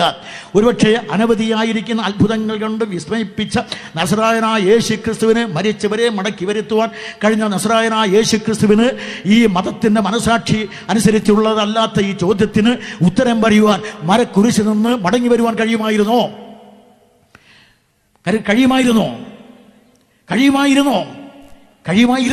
പക്ഷെ വന്നില്ല. എന്തുകൊണ്ട്? വില്യം ബൂത്ത് അതിന് മറുപടി പറഞ്ഞു, അല്ലയോ നസ്രായനായ യേശുവേ, അവിടുന്ന് ക്രൂശിൽ നിന്നിറങ്ങി വരാത്തത് കൊണ്ട് ഞങ്ങൾ അങ്ങേ വിശ്വസിക്കുന്നു. അതുകൊണ്ടാണ് ഞങ്ങൾ വിശ്വസിക്കുന്നത്. അന്ന് നസ്രായനായ യേശു ക്രൂശിൽ നിന്ന് ഇറങ്ങി വന്നിരുന്നെങ്കിൽ ലോകരക്ഷ സാധിക്കയില്ല. അപ്പോൾ ഞാൻ പറഞ്ഞില്ല, എന്തുകൊണ്ട് യേശു മരിക്കണം? ഇവിടെ അല്പം വിശദീകരണം. നസ്രായനായ യേശുവിനെ ഞാൻ ക്രൂശിൽ തന്നെ ഇട്ടിരിക്കുകയാണ്. അപ്പോൾ യേശു ക്രിസ്തു അതിഭയാനകമായ അന്ധകാരത്തിൽ കിടക്കുകയാണ്. അങ്ങനെ ലോകത്തെല്ലാം ഇരുട്ടുണ്ടായി. ലോകത്തിന്റെ വെളിച്ചമെന്ന് അരുളി ചെയ്ത കാലത്തിന്റെ കതിരവനായ കർത്താവായ യേശു അന്ധതമസിൽ ആവതിച്ചിരിക്കുകയാണ്. മാത്രമല്ല, ഇപ്പോൾ നമ്മുടെ കർത്താവായ യേശു ക്രിസ്തു മരണത്തിന് വേണ്ടി ആസന്നമായിരിക്കുക. ഈ സമയത്താണ് പാപത്തിന്റെ ശമ്പളമായ മരണം മനുഷ്യവർഗം ഒന്നടങ്കം നരകത്തിലേക്ക് നിവേദിക്കുവാനുള്ള ആ നിർണായകമായ നിമിഷം, ആ തക്ക സമയം. 2 വാക്കുകൾ ഞാൻ ഇവിടെ ഉപയോഗിക്കുന്നു ബൈബിളിൽ നിന്ന്. റോമർക്കെഴുതിയ ലേഖനം 5-ാം അധ്യായത്തിന്റെ 8-ാമത്തെ വാക്യം, തക്ക സമയത്ത് അഭക്തർക്ക് വേണ്ടി ക്രിസ്തു മരിക്കയാൽ. പിന്നീട് റോമാലേഖനം 3-ാം അധ്യായം 25 കഴിഞ്ഞ് 26-ാം വാക്യത്തിന് ഇടയ്ക്ക് പ്രത്യേകം എടുത്തു പറയുന്ന ആ തക്ക സമയം, കർത്താവായ യേശു ക്രിസ്തു മരിച്ച തക്ക സമയം. നീതിമാനായ ദൈവം മനുഷ്യവർഗത്തെ ഒന്നടങ്കം ന്യായം വിധിച്ച്, ഇന്നലെ നിങ്ങൾ കേട്ടതുപോലെ ഭയാനകമായ ന്യായവിധിയുടെ പരിണിതഫലമായി നിത്യമായ നരകത്തിലേക്ക് പറഞ്ഞേക്കുവാനുള്ള ആ നരകവിധി പ്രഖ്യാപിക്കേണ്ട നിർണായകമായ ആ തക്ക സമയത്ത് ആ പാപികളായ മനുഷ്യരായ നമ്മോട്, ബലഹീനരായ ശത്രുക്കളായ അഭക്തരായ ബലഹീനരായ നമ്മോട് മഹാദൈവത്തിന് തോന്നിയ മനസ്സലിവ് നമ്മുടെ മേൽ കൃപയായി ചൊരിഞ്ഞ ആ തക്ക സമയത്ത് കർത്താവായ യേശു ക്രിസ്തു അഭക്തർക്ക് വേണ്ടി മരിച്ചിരിക്കുന്നു. ആ തക്ക സമയത്ത് കർത്താവായ യേശു ക്രിസ്തു മരിച്ച് മനുഷ്യവർഗത്തിന്റെ പാപത്തിന്റെ പരിഹാരം, ദൈവനീതി പ്രഖ്യാപിക്കുന്നു. പാപി മരിക്കണം, ദൈവസ്നേഹം, പാപിയെ രക്ഷിക്കണം, അതിനുള്ള ഉപാധി പാപി മരിക്കണം, ദൈവനീതി, പാപിയെ രക്ഷിക്കണം, ദൈവസ്നേഹം. അങ്ങനെ സ്നേഹവും നീതിയും തമ്മിൽ കാൽവരിയിൽ ക്രൂശിൽ അഭിമുഖം. ദൈവത്തിന് അനുഗ്രഹീത സ്വഭാവമായ സ്നേഹവും ദൈവത്തിന് നീതിയുടെ നിർഭരമായിരിക്കുന്ന നീതിയും നമ്മൾ നടത്തിയ സംവാദം. ഒടുവിലായി ദൈവനീതി പറഞ്ഞ മരണം കൊടുക്കുവാൻ. ഇതാണ് പണ്ട് ചോദിച്ച ചോദ്യം, മനുഷ്യൻ മരിച്ചാൽ വീണ്ടും ജീവിക്കുമോ? യേശു ക്രിസ്തു മറുപടി പറഞ്ഞു, ഞാൻ വന്നത് അതിനു വേണ്ടിയാണ്. മനുഷ്യപുത്രൻ വന്ന് മനുഷ്യപുത്രൻ എന്നല്ല, ദൈവപുത്രൻ. ഇനി മനുഷ്യപുത്രന്റെ ശബ്ദം കല്ലറകളുള്ളവരെല്ലാം കേൾക്കും, കല്ലറകളുള്ളവരെല്ലാം മനുഷ്യപുത്രന്റെ ശബ്ദം കേൾക്കുകയും കേൾക്കുന്നവരെല്ലാം ജീവിക്കുകയും ചെയ്യും. ചിലർ നിത്യലജ്ജയ്ക്കായും ചിലർ നിത്യജീവനായും എഴുന്നേറ്റ് വരും. മരിച്ചാൽ ജീവിക്കുമോ? യേശു ക്രിസ്തു പറഞ്ഞു. 2-ാമത്തെ ചോദ്യം, ഇങ്ങനെയാൽ സഹോദരൻ ശവക്കുഴി കാണാതെ എന്നേക്കും ജീവിച്ചിരിക്കേണ്ടതിന് അവന് വീണ്ടെടുപ്പുകൾ കൊടുപ്പാൻ ആർക്ക് കഴിയും? ഒരു നാൾ സാധ്യമല്ല ഗോരഖപുത്രന്മാർ. യേശു ക്രിസ്തു പറഞ്ഞു, അത് സാധ്യമാണ്. അത് സാധ്യമാക്കാനാണ്, മനുഷ്യർക്ക് സാധ്യമല്ല, ദൈവത്തിന് സാധ്യം. ആ സാധ്യതമാക്കാനാണ് ഞാൻ വന്നത്. ഇത് പറഞ്ഞ കർത്താവ് അത് സാധ്യമെന്ന് മർക്കോസ് 10:45 പറയും. മനുഷ്യപുത്രൻ വന്നത് ശിശുവിടെ ചെയ്യിപ്പാനല്ല, ഇവിടെ ഒരു പള്ളിമന്ദിരം സ്ഥാപിക്കുവാനല്ല. മനുഷ്യപുത്രൻ വന്നത് എന്തിനു വേണ്ടിയാണ്? എല്ലാവർക്കും വേണ്ടി തന്നെത്താൻ തൻ്റെ ജീവനെ മറുവിലയായി കൊടുക്കുവാൻ.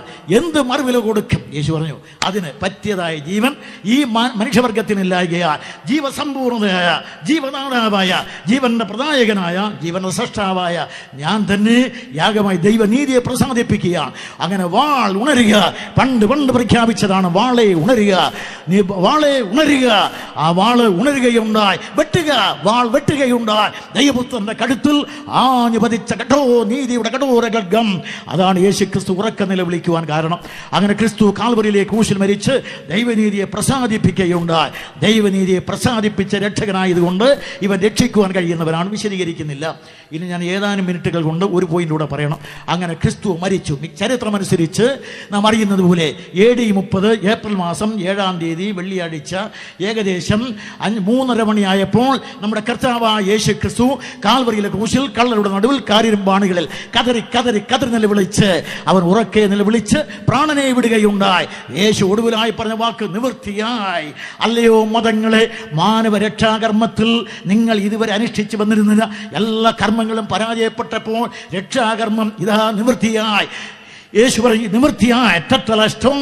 കർത്താവായ യേശുവിന്റെ പ്രഖ്യാപനം. റോമൻ പടയാളികൾ, റോമൻ കുറ്റവാളികൾ 2 പേരെ റോമൻ കൊലോസ്യത്തിൽ നിർത്തി ദ്വന്ദ്വയുദ്ധത്തിന് വിട്ടാൽ ഒരുത്തനെ കൊന്ന ശേഷം പരാജിതന്റെ നെഞ്ചത്ത് വിജയിയായവൻ കഠാര കുത്തിയിറക്കി ചോര പുരണ്ട കഠാര ആകാശത്തിൽ വീശിപ്പറയുന്ന വാക്ക് ടട്ടലസ്റ്റോയ്. നമ്മുടെ കർത്താവായ യേശു ക്രിസ്തു മരണത്തെ തോൽപ്പിച്ച്, മരണാധീരായ ഷാജിനെ തോൽപ്പിച്ച്, തന്റെ മരണത്തെ തോൽപ്പിച്ച് വിജയിയായി പ്രഖ്യാപിച്ച് ടട്ടലസ്റ്റോയ്, നിവൃത്തിയായി. അതുപോലെ ഒരു കർഷകൻ അന്നത്തെ ലോകത്തിൽ വിശാലമായ വയലേലാകളിൽ ഗോതമ്പ് വിത്തെറിഞ്ഞ് പന്നികളെ ചവിട്ടിത്താഴ്ത്തിയിട്ട് കൊയ്ത് കളപ്പുരയിൽ ചേർത്തിട്ട് പറയുന്ന വാക്ക് നിവൃത്തിയായി. നിവൃത്തിയായ കർഷകന്റെ വാക്ക് ലോകത്തിൽ സ്വർഗത്തിലെ ഗോതമ്പ് മണിയായ കർത്താവായ യേശു ക്രിസ്തു സ്വർഗത്തിലെ ജീവന്റെ വിത്ത് ഭൂമിയുടെ വയലേലാകളിൽ വീശി വിതച്ച് അനേകമായിരം കതിർക്കട്ടുകൾ അനന്തതയിൽ ചേർക്കുന്ന കളപ്പുരയിൽ ചേർക്കുന്ന കാഴ്ച ദൂരവേ കണ്ടുകൊണ്ട് പറഞ്ഞ വാക്കാണ് നിവൃത്തിയായി. ഇതുപോലെ വിശദീകരിച്ചാൽ 1, 2, 3, 4, 5, 6 പറയാൻ കീശ അട്ടിയായി കിടപ്പുണ്ട്. പക്ഷേ സമയമില്ലല്ലോ, അത് ഞാൻ വിട്ടുകളയാം. അങ്ങനെ കർത്താവായ യേശു ക്രിസ്തു കാൽവരിയിലെ ക്രൂശിൽ മരിച്ച് മനുഷ്യവർഗത്തിന്റെ പാപത്തിന്റെ പരിഹാരത്തിന് വേണ്ടി അവൻ എന്നേക്കുമായി യജ്ഞമായി തീർന്നു. ഇവിടെ അന്ന് വരെ അനുഷ്ഠിച്ച സമസ്ത യജ്ഞങ്ങൾക്കും പരിഹാരമായി. അല്ലെങ്കിൽ മാനവയജ്ഞങ്ങൾക്ക് വിലയുണ്ടാകുന്നത് എങ്ങനെ? നൂറ്റാണ്ടുകൾ കൊണ്ട് പുരുഷാന്തരങ്ങൾ കൊണ്ട് മനുഷ്യവർഗം പാപത്തിന്റെ പരിഹാരത്തിന് വേണ്ടി അർപ്പിച്ച ഈ യജ്ഞങ്ങളെല്ലാം പരാജയമായിരുന്നു. പക്ഷേ ആ യജ്ഞങ്ങൾക്കെല്ലാം ജീവൻ വയ്ക്കണമെങ്കിൽ യേശു ക്രിസ്തു സാക്ഷാൽ ഈശ്വര മേഷശാപകം അവൻ യജ്ഞമാക്കപ്പെടണം. അതുകൊണ്ടാണ് യോഹന്നാൻ വിളിച്ചു ഇതാ ലോകത്തിന്റെ പാപം ചുമക്കുന്ന ദൈവത്തിന്റെ കുഞ്ഞാട്. യഹൂദന്റെ കുഞ്ഞാടെന്ന് പറഞ്ഞിട്ടില്ല. ലോകത്തിന്റെ പാപം ചുമക്കുന്ന ദൈവത്തിന്റെ കുഞ്ഞാട് ഇപ്പോൾ മനുഷ്യവർഗത്തിന്റെ പാപത്തിന്റെ പരിഹാരത്തിന് യാഗമായി തീർന്നു. ഇവിടെ മറ്റൊരു വിരോധാഭാസം. യേശു ക്രിസ്തുവിന്റെ മരണം ശബ്ദം, അതായത് ശാപകരം, ഭോഷത്വം, ബലഹീനം. മറുവശത്ത് ഈ മരണം യാഗം എന്നാണ് വിശേഷിപ്പിച്ചത്. സമത്വം മൃഗ പിടിച്ചുകൊള്ളാതെ മനുഷ്യനായി, മനുഷ്യ സാദൃശ്യത്തിലായി, വേഷത്തിൽ മനുഷ്യനായി ദാസരൂപമെടുത്ത് മരണത്തോളം, ക്രൂശിലെ മരണത്തോളം തന്നെത്താൻ ഒഴിച്ച്. ഇവിടെയാണ് കർത്താവായ യേശു ക്രിസ്തുവിൻ്റെ മനുഷ്യത്വത്തിൻ്റെ ഏറ്റവും വലിയ പരാജയം. അവൻ ദൈവമാണ് എങ്കിലും മനുഷ്യനായി വന്ന് പാപം ചുമന്ന് മരണം വരിച്ചപ്പോൾ പരാജയമല്ലേ? അപ്പോൾ എബ്രായ ലേഖനകാരൻ പറഞ്ഞത് ഇങ്ങനെയാണ്, എങ്കിലും എന്ന് പറഞ്ഞാൽ ദൂതന്മാരെക്കാൾ ശ്രേഷ്ഠനാണ് യേശു ക്രിസ്തു എങ്കിലും, പ്രവാചകന്മാരെക്കാൾ വലിയവനാണ് യേശു ക്രിസ്തു എങ്കിലും, മഹാപുരോഹിതന്മാരെക്കാൾ ശ്രേഷ്ഠനാണ് യേശു ക്രിസ്തു എങ്കിലും, യാഗങ്ങളെക്കാൾ ശ്രേഷ്ഠമാണ് ക്രിസ്തു യജ്ഞം എങ്കിലും, ദൈവാലയത്തെക്കാൾ ശ്രേഷ്ഠമാണ് ക്രിസ്തു എങ്കിലും, വേണ്ട പഴയ നിയമത്തേക്കാൾ ശ്രേഷ്ഠമാണ് പുതിയ നിയമം എങ്കിലും ദൈവകൃപയാൽ എല്ലാവർക്കും വേണ്ടി മരണം ആസ്വദിപ്പാൻ ദൂതന്മാരിൽ ആത്മൂർ താഴ്ച വന്ന യേശു അങ്ങനെ താഴ്ച അനുഭവിച്ചപ്പോൾ ക്രിസ്തു മനുഷ്യ സാദൃശ്യത്തിലായി നമുക്ക് വേണ്ടി മരിച്ചു. ഇതിന് തുല്യം മഹത്തായ ത്യാഗം എവിടെ? ചരിത്രത്തോട് ഞാൻ ചോദിക്കുന്നു, ഇതിന് തുല്യമായ ത്യാഗം എവിടെ? അവിടെ പ്രിയ സ്നേഹിതരെ, കർത്താവായ യേശു ക്രിസ്തു കാൽവരിയിലെ ക്രൂശിൽ ജീവത്യാഗം ചെയ്തു. ഈ ജീവത്യാഗത്തെ മാത്രമേ യാഗം എന്ന് പറഞ്ഞിട്ടുള്ളൂ. അപ്പോൾ ക്രൂശ് മരണം നിന്ദ്യം, നീചം, നികൃഷ്ടം, ശബ്ദം എന്ന് മാത്രമല്ല ഭോഷത്വം, ബലഹീനം, ഈ മരണത്തെ മാത്രമാണ് യാഗം എന്ന് പറയുന്നത്. നാം വളരെ വിശദീകരിക്കുന്നില്ല. എഫേസ്യർ 5:2, എബ്രായ ലേഖനം 9:14 24-26, എബ്രായ ലേഖനം 10-10, 12, 14, 18. ഈ ഇത്രയും സൂക്തങ്ങൾ പരിശോധിച്ചാൽ കാണാം യേശുക്രിസ്തു ഒരിക്കലായി കഴിച്ച ശരീരയാഗം, ഒരിക്കലായി കാൽവരി ക്രൂശിൽ അർപ്പിച്ചത്.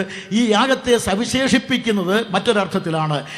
1 യോഹന്നാൻ എഴുതി 1-ാം ലേഖനം 1-ാം അധ്യായത്തിൽ 2-ാം വാക്യത്തിൽ വായിക്കുന്നത്, അവിടെ എഴുതിയിരിക്കുന്നത് ക്രിസ്തു സർവ്വലോകത്തിൻ്റെയും പാപത്തിൻ്റെ പ്രായശ്ചിത്തം തന്നെ എന്ന് വെച്ചാൽ കൃഷ്ണൻകുട്ടിയുടെ ഭാഷയിൽ പറഞ്ഞാൽ യേശുക്രിസ്തുവിൻ്റെ ക്രൂശ് മരണം സർവ്വലോക മഹാപാപരിഹാര മഹായജ്ഞം എന്ന് പറഞ്ഞാൽ സർവ്വലോക മാനവവർഗത്തിൻ്റെ പാപപരിഹാരത്തിന് വേണ്ടിയുള്ള ഏകമഹായജ്ഞം. അതാണ് ക്രൂശിൽ അരങ്ങേറിയത്. അങ്ങനെ കർത്താവായ യേശുക്രിസ്തു കാൽവരിയിലെ ക്രൂശിൽ മരിച്ച് പാപത്തിൻ്റെ പരിഹാരം എന്നേക്കുമായി വരുത്തി. അതുകൊണ്ട് ഇനി പാപങ്ങൾക്ക് വേണ്ടി യാതൊരു യാഗവും ശേഷിക്കുന്നില്ല, അടിവരയിട്ട് അവസാനിപ്പിക്കുകയാണ്. യേശുക്രിസ്തു ഇതാണ് ക്രൂശിൽ ചെയ്തത്. ദൈവപുത്രനായ യേശുക്രിസ്തു ഒരിക്കൽ ദൈവാലയത്തിലേക്ക് ചെന്നു. കാളകൾ, ആടുകൾ, വാച്ച് നോക്കേണ്ട, ഞാൻ നോക്കുന്നുണ്ട്. കാളകൾ, വാച്ച് അവിടെ കാണുന്നു, കാളുകൾ, പ്രാക്കൾ, ആടുകൾ എല്ലാം അവിടെ എല്ലാத்தைയും നിരത്തി നിർത്തിയിരിക്കുകയാണ്. എല്ലാത്തിനും യാഗം കഴിക്കാനാണ് ആടുകൾ, യാഗം കഴിക്കാനാണ് പ്രാക്കൾ, യാഗം കഴിക്കാനാണ് കാളകൾ. അവിടെ എല്ലാം അവിടെ നിൽക്കവേ കർത്താവായ യേശുക്രിസ്തു ചെന്ന് യഹൂദ ദൈവാലയത്തെ നിയമം ലംഘിച്ചുകൊണ്ട് യാഗം കഴിക്കാൻ നിർത്തിയിരുന്ന ആ മൃഗങ്ങളെയും പക്ഷികളെയും എല്ലാം അടിച്ചു പുറത്താക്കി. കൃഷ്ണൻകുട്ടിയുടെ ഭാഷയിൽ ഇതാണ് പ്രഖ്യാപിച്ചത്. പാപത്തിന്റെ പരിഹാര യാഗം വരുത്തുവാൻ അർഹതയുള്ളതായ ഞാൻ വന്നതുകൊണ്ട് കാളകളെ മോചനം, ആടുകളെ മോചനം, പ്രാക്കളെ മോചനം, അവയെ പരത്തിവിട്ടു ദൈവപുത്രൻ. അനന്തരം കാൽവരിയിലെ ക്രൂശിൽ മരിക്കുന്നതിന് മുമ്പ് മഹാപുരോഹിതന് മുമ്പിൽ ആനയിക്കപ്പെട്ടു. മഹാപുരോഹിതനെ വിസ്തരിച്ചു, നീ വന്ധ്യനായ ജീവനുള്ള ദൈവത്തിന്റെ പുത്രനായ ക്രിസ്തു തന്നെയോ. ഇടയ്ക്ക് യേശുക്രിസ്തുവിനെ ഞങ്ങൾ പുത്രൻ എന്ന് വിളിക്കുമ്പോൾ ദൈവത്തിന് ഭാര്യയുണ്ടോ, അങ്ങനെ ഉണ്ടായ കുട്ടിയാണോ എന്നൊക്കെ ചോദ്യം ചോദിക്കും. അതിന് ഞാൻ എഴുതിയൊരു പുസ്തകം വേണമെങ്കിൽ ഇവിടെ കിട്ടും. മുഹമ്മദിൻ്റെ മതവും യേശുക്രിസ്തുവിൻ്റെ മാർഗവും എന്നാണ് പുസ്തകത്തിൻ്റെ പേര്. വായിച്ചിട്ട് മറുപടി പറയാം. അവൻ പ്രിയ സഹോദരന്മാരെ, കർത്താവായ യേശുക്രിസ്തു അവൻ മനുഷ്യവർഗത്തിൻ്റെ പാപത്തിൻ്റെ പരിഹാരം വരുത്തുവാൻ വന്നു എന്ന് പ്രഖ്യാപിച്ചു. ഇപ്പോൾ അവൻ വിസ്തരിച്ച ഗവർണർ പിലാത്തോസിന്റെ ചോദ്യം, നീ വന്ധ്യവനായ ജീവനുള്ള ദൈവത്തിൻ്റെ പുത്രനായ ക്രിസ്തു തന്നെയോ? ഞാൻ നോക്കട്ടെ എന്നൊന്നും പറഞ്ഞില്ല, ആലോചിക്കട്ടെ എന്നല്ല, ഞാനാകുന്നു. ഈ ശബ്ദത്തിന് ഏകദേശം 1400 വർഷത്തെ പഴക്കമുണ്ട്. വിശദീകരിക്കാൻ സമയം പോരാ. ഞാനാകുന്നു. യേശുക്രിസ്തു പ്രഖ്യാപിച്ചു ആ പഴയ നിയമത്തിന്റെ പ്രതിധ്വനിയെ, ഞാൻ ആകുന്നു കർത്താവായ യേശു. അപ്പോൾ മഹാപുരോഹിതൻ, ഇവ ദൈവദൂഷണം പറഞ്ഞ് കേട്ടുവല്ലോ. ഉടനെ മഹാപുരോഹിതൻ വസ്ത്രം കീറി. ബൈബിളിൽ യഹൂദന്മാരുടെ നിയമാവലിയിൽ ലേവ്യ പുസ്തകത്തിലും പറഞ്ഞിരിക്കുന്നത് തലയിൽ അഭിഷേക തൈലം ഒഴിക്കപ്പെട്ട മഹാപുരോഹിതൻ, ജെയിംസ് ഇവിടെ ഇല്ലേ, വസ്ത്രം കീറരുത്, തലമുടി പിച്ചിപ്പറിയും. മഹാപുരോഹിതൻ, സാക്ഷാൽ ആ വർഷത്തെ മഹാപുരോഹിതനായ കയഫാസ്, ജനത്തിന് വേണ്ടി ഒരുത്തൻ മരിക്കണമെന്ന് ക്രിസ്തുവിന്റെ മരണത്തെക്കുറിച്ച് പ്രഖ്യാപിച്ച കയഫാസ്, ഇപ്പോൾ അവൻ പറയുകയാണ്, നീയാണ് യഥാർത്ഥത്തിൽ മഹാപുരോഹിതൻ, ഞാനിതാ സ്ഥാനമൊഴിയുന്നു എന്നാണ് കൃഷ്ണൻകുട്ടിയുടെ വ്യാഖ്യാനം. ആവേശം കൊണ്ട് ചെയ്തു പോയതാണ്. അതുകൊണ്ട് ഇതാ ഞാൻ സ്ഥാനമൊഴിയുന്നു. അല്പം കൂടെ വ്യാഖ്യാനിച്ചാൽ ഇസ്രായേലിന്റെ തലക്കനം വന്ന പൗരോഹിത്യ പരമ്പര, ആ ലേവ്യ പൗരോഹിത്യ പരമ്പരയിൽ ഒടുവിലായി വന്ന കയഫാസ് ന്യായപ്രമാണ യുഗ കവാടം തുറന്നത് കയഫാസിന്റെ ആസ്ഥാനത്തിലെ അരമനയിലൂടെ ആസ്ഥാനത്തിരിക്കുന്ന അദ്ദേഹം, മറുവശത്ത് കൃപായുഗത്തിന്റെ കവാടം തുറന്നു വന്ന കർത്താവായ യേശുക്രിസ്തു. 2 മഹാപുരോഹിതന്മാർ പരസ്പരം. അപ്പോൾ ഒരുത്തൻ മറ്റൊരുത്തനോട്, നീയാണോ വാസ്തവത്തിൽ ദൈവനുള്ള ദൈവത്തിന്റെ പുത്രൻ? ഞാൻ ആകുന്നു, എന്നാൽ ഇതാ സ്ഥാനം ഒഴിയുന്നു എന്ന് എൻ്റെ വ്യാഖ്യാനം. അല്ല, അങ്ങനെ അല്ലെന്ന് പറഞ്ഞ് വന്ന അതിൻ്റെ മറുപടി ഞാൻ അപ്പോൾ പറയാം. ഇപ്പോൾ ഇത്രയും പറഞ്ഞ് തൽക്കാലം വിടുകയാണ്. അങ്ങനെ മഹാപുരോഹിതൻ എന്നേക്കുമായി വസ്ത്രം കീറി പൗരോഹിത്യത്തിന് അടിവര കുറിച്ചു. അത് കഴിഞ്ഞ് യേശു കാൽവരിയിലെ ക്രൂശിൽ മരിച്ചു. എവിടെ മഹാപുരോഹിതനുണ്ടോ അവിടെ ദൈവാലയമുണ്ട്, എവിടെ ദൈവാലയമുണ്ടോ അവിടെ പുരോഹിതനുണ്ട്. ഇപ്പോൾ യേശു ക്രിസ്തു കാൽവരിയിലെ ക്രൂശിൽ മരിച്ചപ്പോൾ ദൈവാലയത്തിന്റെ തിരശീലയും എന്ന് വെച്ചാൽ കൃപാസനത്തെയും ഇങ്ങേ വശത്തുള്ള പ്രാകാരത്തെയും വിശുദ്ധ സ്ഥലത്തെയും മറച്ചിരിക്കുന്ന ആ തിരശീലയുണ്ടല്ലോ, അത് 2 കീറിപ്പോയി. 2 കീറിയപ്പോൾ കൃപാസനം വരെ ദൃശ്യം. അങ്ങനെ കർത്താവായ യേശു പറഞ്ഞു, ഇനി മതം വേണ്ട, അഖിലാണ്ടത്തിന്റെ ഉടയവനായ ദൈവം നമ്മുടെ കർത്താവായ യേശുക്രിസ്തുവിന്റെ മരണത്തെ കണ്ടുകൊണ്ട് ഒടുവിലായി പ്രഖ്യാപിച്ചു, മതങ്ങളെ വിട, ഇനി മതങ്ങൾ വേണ്ട. അഖില ലോക ജനത കൂടിയും അഖിലമായ മതത്തിനും അടിവരയിട്ട് അറിഞ്ഞു കുറിച്ച സംഭവമാണ് മഹാപുരോഹിതന്റെ വസ്ത്രം കീറലും അതോടൊപ്പം ദൈവാലയത്തിലെ ദേശീയയുടെ കീന്തലും. 2 കഴിഞ്ഞു. ഇപ്പോൾ ഫ്രഞ്ചിലെ യുക്തിവാദിയായ ഞാൻ പറഞ്ഞ വാക്കുകൾ ഇങ്ങനെയാണ്: അല്ലയോ നസ്രായനായ യേശുവേ, അങ്ങ് ലോകത്തിലേക്ക് വന്നു, ഞങ്ങൾ അങ്ങയെ ക്രൂശിച്ചു. അല്ലയോ നസ്രായനായ യേശുവേ, അങ്ങ് ഞങ്ങൾക്ക് വേണ്ടി ക്രൂശിൽ മരിച്ചു. അങ്ങ് ക്രൂശിൽ മരിച്ചപ്പോൾ ദൈവാലയത്തിലെ തിരശ്ശീല രണ്ടായി ചീന്തി. അല്ലയോ നസ്രായനായ യേശുവേ, ദൈവത്തെയും മനുഷ്യനെയും വേർതിരിച്ച ആ തിരശ്ശീല എന്നേക്കുമായി ചീന്തിപ്പോയി. അല്ലയോ നസ്രായനായ യേശുവേ, മേലാൽ അങ്ങയെയും ദൈവത്തെയും വേർതിരിക്കുവാൻ ഞങ്ങൾക്ക് ഒരിക്കലും കഴിയില്ല. അങ്ങനെയാണെങ്കിൽ ആ വാക്ക് കടമെടുത്ത് ഞാൻ പറയട്ടെ: ദൈവപുത്രനായ യേശു ക്രിസ്തു മനുഷ്യവർഗത്തിനെ രക്ഷിക്കുവാൻ വന്ന ഏകരക്ഷകൻ പാപത്തിന്റെ പരിഹാര യാഗമായി ക്രൂശിൽ മരിച്ചു. ക്രിസ്തുവിൻ്റെ കഥ ഇവിടെ അവസാനിക്കുന്നില്ല. ക്രൂശിൽ മരിച്ചു. ഇനി ഞാൻ ശേഷിക്കുന്ന മിനിറ്റുകൾ കൊണ്ട് ഏതാനും വാക്കുകളിലൂടെ ഇത് സംബന്ധിച്ച് വിശദീകരിക്കും. ക്രിസ്തു ജീവിച്ചിരിക്കുന്ന ക്രിസ്തുവിനേക്കാൾ കൂടുതൽ ശക്തനായത് മരിച്ച ക്രിസ്തുവാണ്. ക്രിസ്തു മരിച്ചു. മരിച്ച ക്രിസ്തുവിനെ അവർ ഇറക്കി, ക്രൂശിൽ നിന്ന് ഇറക്കി കർത്താവായ യേശു ക്രിസ്തുവിനെ സംസ്കരിക്കുകയുണ്ടായി. അവിടെ എഴുതിയിരിക്കുന്ന വാക്കുകളെല്ലാം വിശദീകരിക്കാൻ നിർത്തിയില്ല. കർത്താവിനെ സംസ്കരിച്ചത് കീറിപ്പറഞ്ഞ ശരീരം എന്ന് പറഞ്ഞാൽ റോമൻ പടയാളികൾ അടിച്ച് കീറിപ്പറഞ്ഞ ശരീരം, അതിന് രക്തവും വെള്ളവും ഒഴുകി ഇങ്ങനെ തീരാറായപ്പോഴാണ് ഇറക്കി വെച്ചത്. ആ ശരീരത്തിൽ 100 റാത്തൽ സുഗന്ധക്കൂട്ട്. ഇപ്പോൾ യേശുവിൻ്റെ കീറിപ്പറഞ്ഞ ശരീരത്തിൽ നിന്ന് രക്തവും വെള്ളവും പുറത്തു വരുമ്പോൾ അത് തൊട്ടാൽ എങ്ങനെ ഇരിക്കും ജെയിംസ്? നമ്മുടെ സഹോദരിമാർക്കറിയാം. കറിക്ക് നുറുക്കുമ്പോൾ കറിക്കത്തി കൈകൾ കൊണ്ടാൽ പുറത്തു വരുന്ന വെള്ളത്തിൽ തൊട്ടാൽ എങ്ങനെ ഇരിക്കും? പശ പോലെ ഇരിക്കും. ഇപ്പോൾ ഈ സുഗന്ധക്കൂട്ടിടിച്ചെടുത്താൽ എങ്ങനെ ഇരിക്കും? എനിക്ക് ഇത് പരിചയമുണ്ട്. സുഗന്ധക്കൂട്ടിടിച്ച് എൻ്റെ അച്ഛൻ കളവൊക്കെ ഉണ്ടാക്കണം, അതെനിക്കറിയാം. അതുകൊണ്ട് അതും എനിക്കറിയാം. അപ്പോൾ അതും തൊട്ടാൽ പശ പോലെ ഇരിക്കും. അതുകൊണ്ട് 100 രൂപ കുന്തിരിക്കും. അത് ഇതൊക്കെ ചേർത്ത് ഉണ്ടാക്കുന്നത് കൊണ്ട് ഇലവർങ്ങാദികളെല്ലാം ചേർത്ത് ഉണ്ടാക്കുന്നതാണ് കൂട്ട്. അതും തൊട്ടാൽ പശ പോലെ, രണ്ടും കൂടെ ചേർത്താൽ അതിപശ. ഇതിപ്പോൾ ലിനൻ തുണിയിൽ ചേച്ച് പിടിപ്പിച്ച് കീറിപ്പറഞ്ഞ ശരീരത്തിൽ വലിച്ചു മുറുക്കി യേശുവിൻ്റെ യഹൂദന്മാരുടെ ശവമടക്കുന്ന മര്യാദ പ്രകാരമെന്ന് ചുരുങ്ങിയ വാചകത്തിൽ യോഹന്നാൻ അങ്ങനെ ക്രിസ്തുവിൻ്റെ ശരീരം വലിച്ച് മുറുക്കി വെച്ച് കെട്ടി ഇപ്പോൾ ഒരുക്കിയിരിക്കുകയാണ് ശവസംസ്കാരത്തിന്. ഒന്ന്, യേശു ക്രിസ്തുവിനെ ഒരുക്കിയിരിക്കുന്ന ശരീരം അവന് യഹൂദന്മാരുടെ ശവമടക്കുന്ന മര്യാദ പ്രകാരം ഒരു തരം എംബാൻ ചെയ്ത്. 2, അവനെ അടക്കിയത് ഒറ്റ പാറയിൽ വെട്ടിയുണ്ടാക്കിയ ഒറ്റ കല്ലറയിൽ. ഒരു വാതിൽ മാത്രമേ ഉള്ളൂ. ആ കല്ലറ അരിമത്യയിലെ യോസെപ്പിൻ്റെ കല്ലറ, ഒരേ ഒരു പാറ. ആ ഒരേ ഒരു പാറയിൽ ഒരേ ഒരു വാതിൽ. ആ പാറയിലാണ് ഇപ്പോൾ തുറന്ന കല്ലറയിൽ, ഒരു വാതിലുള്ള കല്ലറയിലാണ് യേശുവിനെ വെച്ചത്. യേശു ഒന്ന് അകത്തിരുന്ന് ഉയർത്താൽ രക്ഷപ്പെടാൻ ഒക്കെയില്ല. വരിഞ്ഞു മുറിക്കുക ഈ ശീലയുടെ കവചം, അത് യേശുവിനെ പുറത്തു വരാൻ അനുവദിക്കുകയില്ല. അത് ശക്തമായ കവചമായി മാറുകയാണ്. 2, ഈ ഒറ്റപ്പാറയിൽ വെട്ടിയിരിക്കുന്ന കല്ലറ, അതിനകത്ത് വെച്ചിട്ട് പിന്നെ മത്തായി പറഞ്ഞിരിക്കുന്നത് ഒരു കല്ലുരുട്ടി വെച്ചു എന്നാണ്. ഞാൻ ബൈബിൾ മാത്രമല്ല വായിക്കുന്നത്, ഇത് തേടിപ്പിടിച്ച് എവിടെയെങ്കിലും ചരിത്രാംശം കിട്ടുമോ എന്നൊക്കെ തേടി വരുമ്പോൾ കിട്ടുന്നതാണ്. അപ്പോൾ ഇവിടെ കല്ലുരുട്ടി വെച്ചു എന്ന് പറഞ്ഞാൽ ചുമ്മാതെ ഉരുട്ടി വെച്ചു എന്നല്ല. ഈ കല്ലറയുടെ മുമ്പിൽ ഇപ്പോൾ സ്ഥലം ലാഭിക്കാൻ നമ്മൾ ഉണ്ടാക്കുന്ന അലമാരയിൽ റെയിൽ ഉണ്ടാക്കി ഇങ്ങനെ വലിച്ചു നീക്കുള്ള ഗ്ലാസും മറ്റും, ഇതുപോലെ ഇതിൻ്റെ മുമ്പിൽ, ഈ കല്ലറയുടെ മുമ്പിൽ പ്രത്യേകമായി സംവിധാനം ചെയ്ത ഒരു കൽക്കഥക് ഉരുട്ടിക്കൊണ്ടുവന്ന് വയ്ക്കാനുള്ള സംവിധാനം ഉണ്ടായിരുന്നു. കൽക്കഥക് ഉരുട്ടി വെച്ച കാര്യമാണ് കല്ലുരുട്ടി വെച്ചു എന്ന് ചുരുങ്ങിയ വാക്കിൽ മത്തായി പറഞ്ഞത്. അങ്ങനെ ഒരു കല്ലുരുട്ടി വെച്ചു. 600 പൗണ്ട് ഭാരമുള്ള കല്ലെന്ന് പുരാവസ്തു ഗവേഷണം. അപ്പോൾ ചുരുക്കി പറഞ്ഞാൽ കല്ല് ഉരുട്ടി വെച്ച് പ്രത്യേക സംവിധാനം ചെയ്യപ്പെട്ട കലയുടെ ആ കട്ടള വെട്ടിൽ ഈ കഥകിട്ടാൽ തുറക്കാൻ ശില്പി തന്നെ വരണം. അങ്ങനെ സംവിധാനം ചെയ്തു. അന്ന് വെള്ളിയാഴ്ചയാണ്. വെള്ളിയാഴ്ച യേശു ക്രിസ്തുവിനെ കൊന്നു, ക്രൂശിച്ച് ക്രൂന്നിട്ട് ഇപ്പോൾ സംസ്കരിച്ചു, ഇപ്പോൾ കല്ലറയിൽ വെച്ചു. യഹൂദന്മാരുടെ വലിയ ശബത്താണ് പിറ്റേ ദിവസം. അതുകൊണ്ട് യഹൂദന്മാരെല്ലാം പെട്ടെന്ന് പെസഹ കഴിക്കാനായി പോയി. യേശു തലേ ദിവസം പെസഹ കഴിച്ചു. അത് പരീശന്മാരുടെ ക്രമപ്രകാരം, സദൂക്യരുടെ ക്രമപ്രകാരം അന്നാണ് പെസഹ. ആ പെസഹ ഭക്ഷണം കഴിക്കാൻ എല്ലാ പുരോഹിതന്മാരും കൂടെ അങ്ങോട്ട് എല്ലാവരും ചെന്ന് കുളിച്ചു. യേശുവിനെ കൊന്നു, കുഴിച്ചു മൂടി, കഥ കഴിച്ചു, സ്വൈരമായി ചെന്ന് കുളിച്ചു. കുളി കഴിഞ്ഞ് എല്ലാവരും കൂടെ തന്നെ എന്ത് ചെയ്യുന്നു ചോദിച്ചാൽ ഭക്ഷണം കഴിച്ചു. പെസഹ ഭക്ഷണം കഴിച്ചു. പെസഹ ഭക്ഷണം കഴിച്ചിട്ട് എല്ലാവരും പിറ്റേ ദിവസം വലിയ ശബത്തെന്നല്ലേ എഴുതിയിരിക്കുന്നത്. വലിയ ശബത്തായതുകൊണ്ട് ഒരുപാട് പണിയുണ്ട്. കൂറിൻ്റെ ക്രമപ്രകാരം 24 മഹാപുരോഹിതന്മാർ വളരെയേറെ പണിത്തിരക്കുള്ളതുകൊണ്ട് നേരത്തെ തന്നെ ഉറങ്ങാൻ പോയി. ഉറക്കം വരണ്ടേ? ഉറങ്ങാനങ്ങോട്ട് തുടങ്ങുമ്പോൾ കണ്ണുകളിൽ നിദ്രാദേവി നൃത്തം വയ്ക്കുമ്പോൾ കാതുകളിൽ മുടങ്ങുന്ന മറ്റൊരു ശബ്ദം, നിങ്ങൾ എന്നെ ക്രൂശിക്കും, ഞാനോ 3-ാം നാൾ ഉയർത്തെഴുന്നേൽക്കും. മൂന്നാം നാൾ ഉയർത്തി നിൽക്കും യേശു പ്രഖ്യാപിച്ചു. ഈ ശബ്ദം കാതുകളിൽ മുടങ്ങുമ്പോൾ 24 മഹാപുരോഹിതന്മാർ മറിഞ്ഞ് തിരിഞ്ഞ് ഉറക്കം വരികയില്ല. എല്ലാം കൂടെ എഴുന്നേറ്റ് നേരെ പിലാത്തോസിന്റെ അടുക്കൽ, പിലാത്തോസ് ഇവൻ ചതിയനാണ്, ജീവിച്ചിരുന്നപ്പോൾ പറഞ്ഞിട്ടുണ്ട് മരിച്ചാൽ ഉയർക്കുമെന്ന്.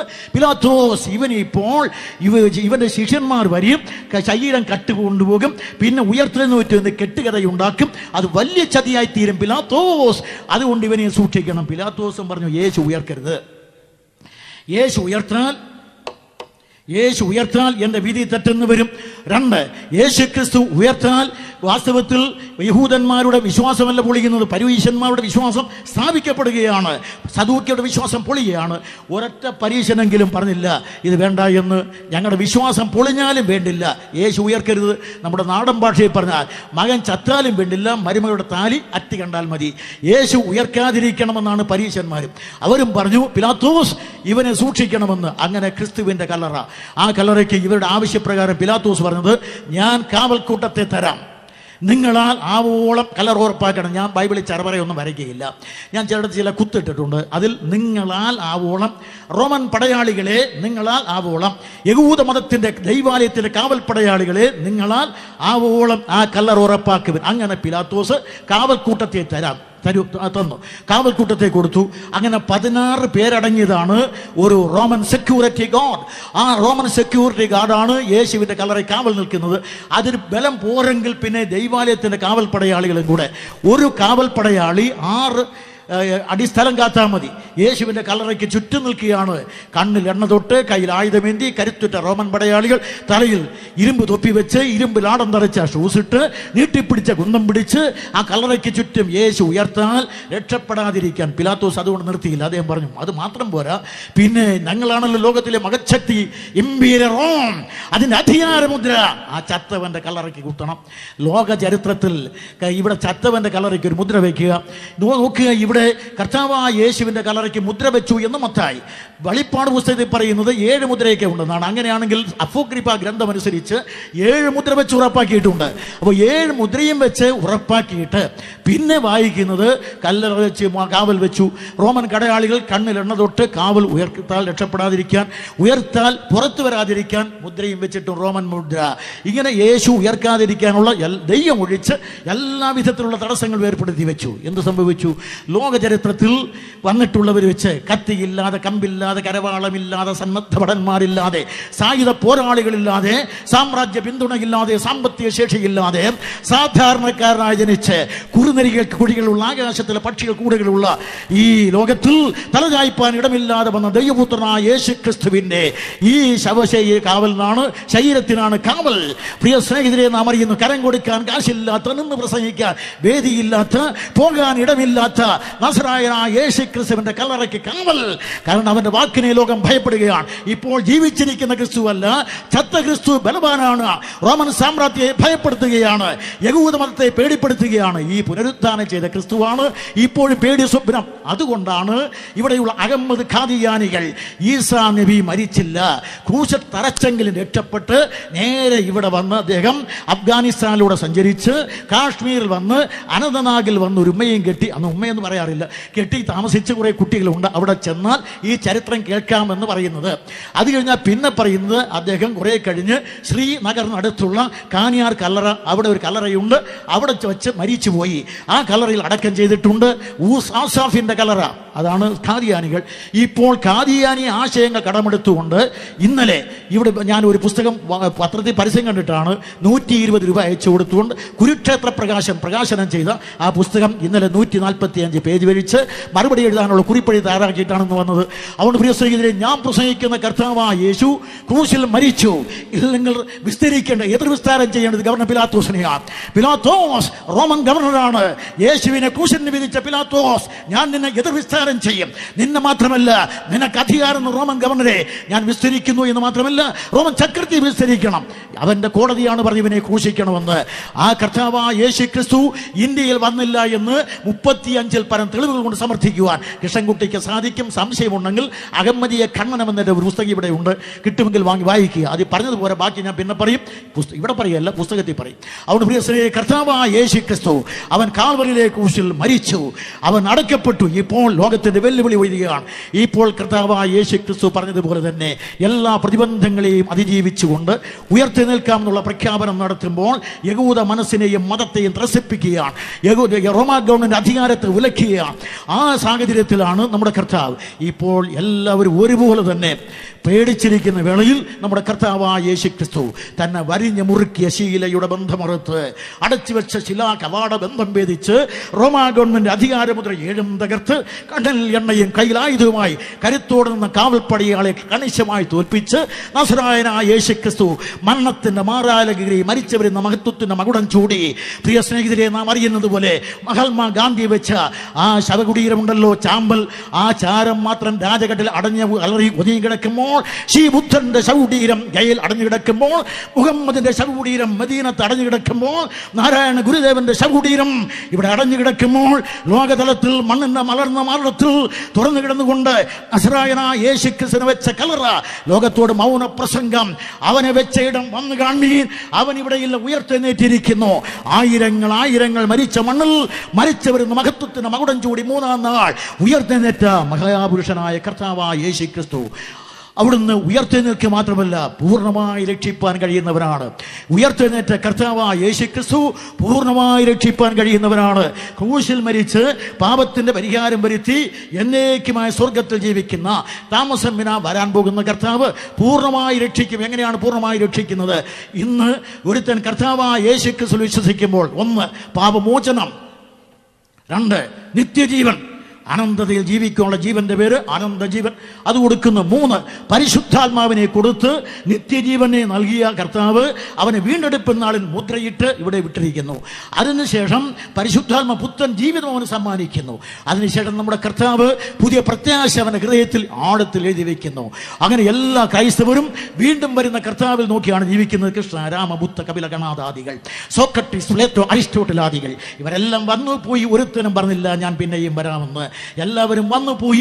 യേശു ക്രിസ്തു മാത്രം പറഞ്ഞു ഞാൻ പോകുന്നു, പിന്നെയും വരാം എന്ന് പറഞ്ഞിട്ട് പോയി.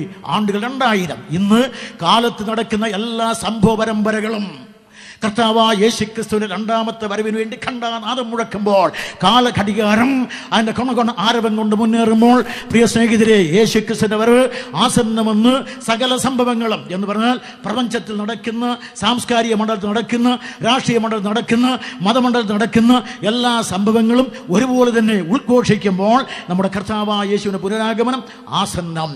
അപ്പോൾ ഒരു കാര്യം, യേശു ക്രിസ്തു പറഞ്ഞു ഞാൻ വരും. അപ്പോൾ എന്താണ് സംഭവിക്കുന്നത്? ഇന്നത്തെ വിശ്വാസി മരിക്കും. ഞങ്ങൾ വിശ്വസിക്കുന്നു എന്ന് പറയുന്നത് ഞങ്ങൾ മരിക്കുമല്ലോ. അതുകൊണ്ട് ഇന്ന് കർത്താവ് വന്നില്ലെങ്കിൽ, ഒരു 10 വർഷത്തിന് ഇപ്പുറം യേശു ക്രിസ്തു വന്നില്ലെങ്കിൽ ഞാനും മരിക്കും. ഇവിടെ ഇരിക്കുന്ന മിക്കവാറും വിശ്വാസികളും മരിക്കും. പക്ഷെ ഒരു കാര്യം, മരിച്ചാൽ ഉയർക്കും. യേശു ക്രിസ്തു പറഞ്ഞു മരിച്ചാൽ ഉയർക്കും, ശരീരം മടക്കിത്തരാം. മറ്റൊരുത്തിന് എല്ലാവരും പറയും ശരീരത്തിൽ നിന്നുള്ള മുക്തിയാണ്. മറ്റ് മതങ്ങൾ പറയുന്ന മുക്തി ശരീരത്തിൽ നിന്നുള്ള മുക്തിയാണ്. യേശു ക്രിസ്തു നൽകുന്ന മുക്തി ശരീരത്തിൻ്റെയും കൂടെ മുക്തിയാണ്. ആത്മാവിൻ്റെ രക്ഷ, ശരീരത്തിൻ്റെ രക്ഷ. മരണം കൊണ്ട് വേർതിരിക്കപ്പെട്ട ശരീരം, ആത്മാവ് പുനരുദ്ധാനം കൊണ്ട് ഒന്നിച്ചു വരും. ഇത് പുനർജന്മമല്ല. ഇന്നലെ വായിച്ച പുസ്തകത്തിൻ്റെ അടിസ്ഥാനത്തിലും ഇതിനു മുമ്പേ വായിച്ചുള്ള പുസ്തകത്തിൻ്റെ അടിസ്ഥാനത്തിൽ പറയാണ് പുനർജന്മവും പുനരുദ്ധാനവും ഒന്നല്ല. പുനരുദ്ധാനത്തിലൂടെ കർത്താവായ യേശു ക്രിസ്തു വാസ്തവത്തിൽ മർത്യ ശരീരങ്ങളെ ഉയർപ്പിക്കും. അങ്ങനെ ഉയർപ്പിക്കുമ്പോൾ നാം എല്ലാവരും ഡോക്ടർ രാധാകൃഷ്ണൻ ഒരു ഈസ്റ്റർ സന്ദേശത്തിൽ പറഞ്ഞതുപോലെ ഓരോ ക്രിസ്തുക്കളായി മാറും. ഓരോ ക്രിസ്ത്യാനി ഓരോ ക്രിസ്തുക്കളായി മാറും. എങ്ങനെ ചോദിച്ചാൽ, യേശു ക്രിസ്തു മരിച്ചു, അടക്കപ്പെട്ടു, ഉയർത്തെഴുന്നേറ്റ കർത്താവ് ഉയർത്തെഴുന്നേറ്റിട്ടും അദ്ദേഹം വികലാംഗൻ തന്നെയാണ്. കാരണം വിശ്വാസികളെ സംബന്ധിച്ച് പറഞ്ഞാൽ കണ്ണില്ലാത്ത, കാതില്ലാത്ത, കൈയില്ലാത്ത എത്രയോ ആളുകൾ ഈ ലോകത്തിലുണ്ട്. അവരെല്ലാം പുനരുദ്ധാനം ചെയ്ത് അഥവാ രൂപാന്തരപ്പെട്ട് വരുമ്പോൾ അംഗപൂർണന്മാർ, സർവ്വ അംഗപൂർണന്മാർ. എന്നാൽ സ്വർഗത്തിൽ ചെന്നാൽ ശേഷിക്കുന്ന ഒരു വികലാംഗനുണ്ട്. ആ വികലാംഗൻ എന്ന് പറയുന്നത് കർത്താവായ യേശു ക്രിസ്തുവാണ്. കാരണം പുനരുദ്ധാനം ചെയ്തിട്ടും അവിടുത്തെ മുറിവുകൾ മാഞ്ഞു പോയില്ല. അതാണ് തോമസിന് കാണിച്ചു കൊടുത്തത്, വിശദീകരിക്കുന്നില്ല. അങ്ങനെ കർത്താവായ യേശു ക്രിസ്തു കാൽവരിയിലേക്ക് ക്രൂശിൽ മരിച്ച് മനുഷ്യവർഗത്തിന്റെ പാപത്തിന്റെ പരിഹാരം വരുത്തി സ്വർഗത്തിൽ മഹിമാസനത്തിന്റെ വലതുഭാഗത്ത് എല്ലാ നാമത്തിനും മേലായ നാമം ധരിച്ച് വിശദീകരിച്ചാൽ ഒരു 15 മിനിറ്റ് ഒറ്റ വാചകം മതി എനിക്ക്. ഒരേ ഒരു വാചകം കൊണ്ട് എങ്കിൽ എന്ന് പറഞ്ഞ 15 എങ്കിൽ കൊണ്ട് അവൻ ഉയർത്തെഴുന്നേറ്റ് ദൈവത്തിന്റെ വലതുഭാഗത്തിരിക്കുന്നു എന്ന് പറയുവാനുള്ള എല്ലാ ആശയങ്ങളും കൃഷ്ണൻകുട്ടിയുടെ കയ്യിലുണ്ട്. അതുകൊണ്ട് എന്നെ കേൾക്കുന്ന പ്രിയ സ്നേഹിതരെ, ആ കർത്താവായ യേശു ക്രിസ്തു പൂർണ്ണമായി രക്ഷിക്കുമ്പോൾ ശരീരം മടക്കിത്തരും, പ്രത്യാശ പൂവണിയും. നാം മരണമില്ലാത്തവരായി തേജോമയനായ ദൈവത്തിന്റെ തേജോമയനായ പുത്രൻ യേശു ക്രിസ്തുവിന് തുല്യം തേജോമയന്മാരായി തീർന്ന് അവന് സദൃശം മരണമില്ലാത്തവരായി അക്ഷയരായി അമൃതവാഹികളായി അമൃതന്മാരായി മാറും. മനുഷ്യവർഗത്തിന്റെ പ്രാർത്ഥനയ്ക്ക് ഉത്തരമാകും. ഇന്ത്യൻ മണ്ണിലെ ആചാര്യവര്യന്മാർ പ്രാർത്ഥിച്ചു, അസതോ മാം സത്യമയ. യേശു ക്രിസ്തു മറുപടി പറഞ്ഞു, ഞാൻ തന്നെ സത്യം, എന്നെ അനുഗമിക്കുന്ന സകല സത്യത്തിലും ആനയിക്കപ്പെടും. ഇന്ത്യൻ മണ്ണിലെ യോഗീശ്വരന്മാർ പ്രാർത്ഥിച്ചു, തമസോ മാം ജ്യോതിർഗമയ. യേശു ക്രിസ്തു ഉത്തരം പറഞ്ഞു, ഞാൻ ലോകത്തിന് വെളിച്ചമാകുന്നു, എന്നെ അനുഗമിക്കുന്നവർ ഇരുൾ നടക്കാതെ ജീവന്റെ വെളിച്ചമുള്ളവരും.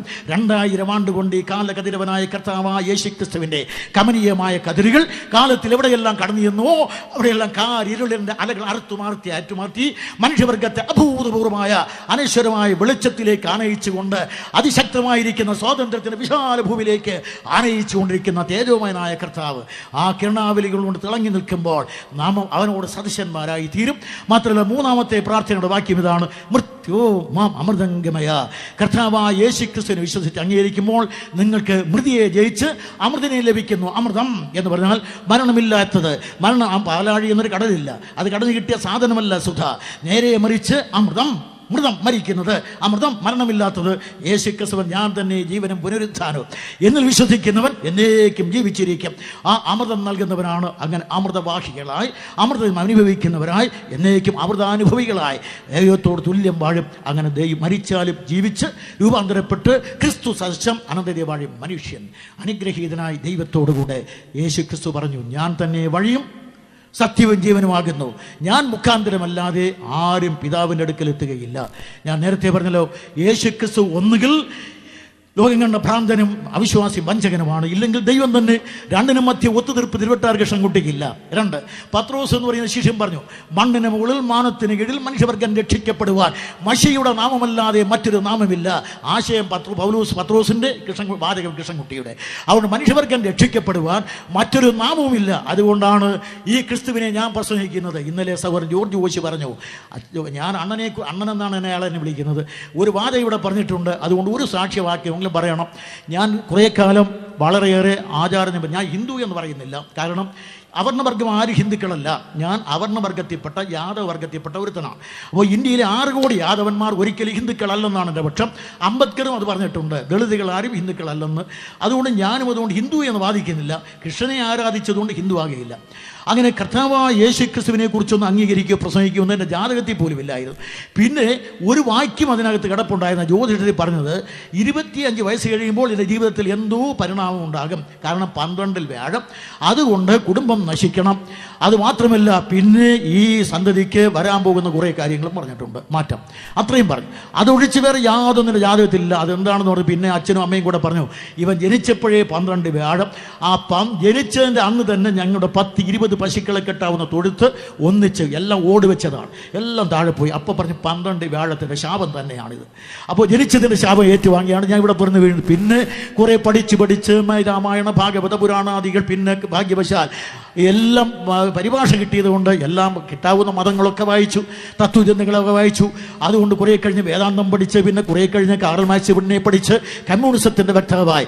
അങ്ങനെ പ്രാണായാമം മുതൽ ഇവിടെ അറിയപ്പെടുന്ന പുണ്യതീർത്ഥങ്ങളെല്ലാം കുളിച്ച് കുറേ കഴിഞ്ഞപ്പോൾ ഞാൻ കാറൽ മാർക്സിൻ്റെ ശിഷ്യനായി മാറി. എങ്ങനെ ചോദിക്കും? ഞാൻ മാത്രമല്ല, ജ്യോതി വാസു, ജ്യോതിർ മയി വാസു, കല്യാണ ചുന്ദരം, അച്യുതമേനോൻ, MS ഇവരെല്ലാം ആദ്യം പഠിച്ച് വേദാന്തം, പിന്നെ പോയി മാക്സിൻ പാളയത്തിൽ ഞാനും തഥൈവ. അങ്ങനെ ഞാനും കുറേ കാലം മാക്സിൻ്റെ അനുയായിയായി. അന്ന് ഞാൻ മാക്സിസത്തിന് വേണ്ടി എഴുതി വെച്ചൊരു മുദ്രാവാക്യമുണ്ട്.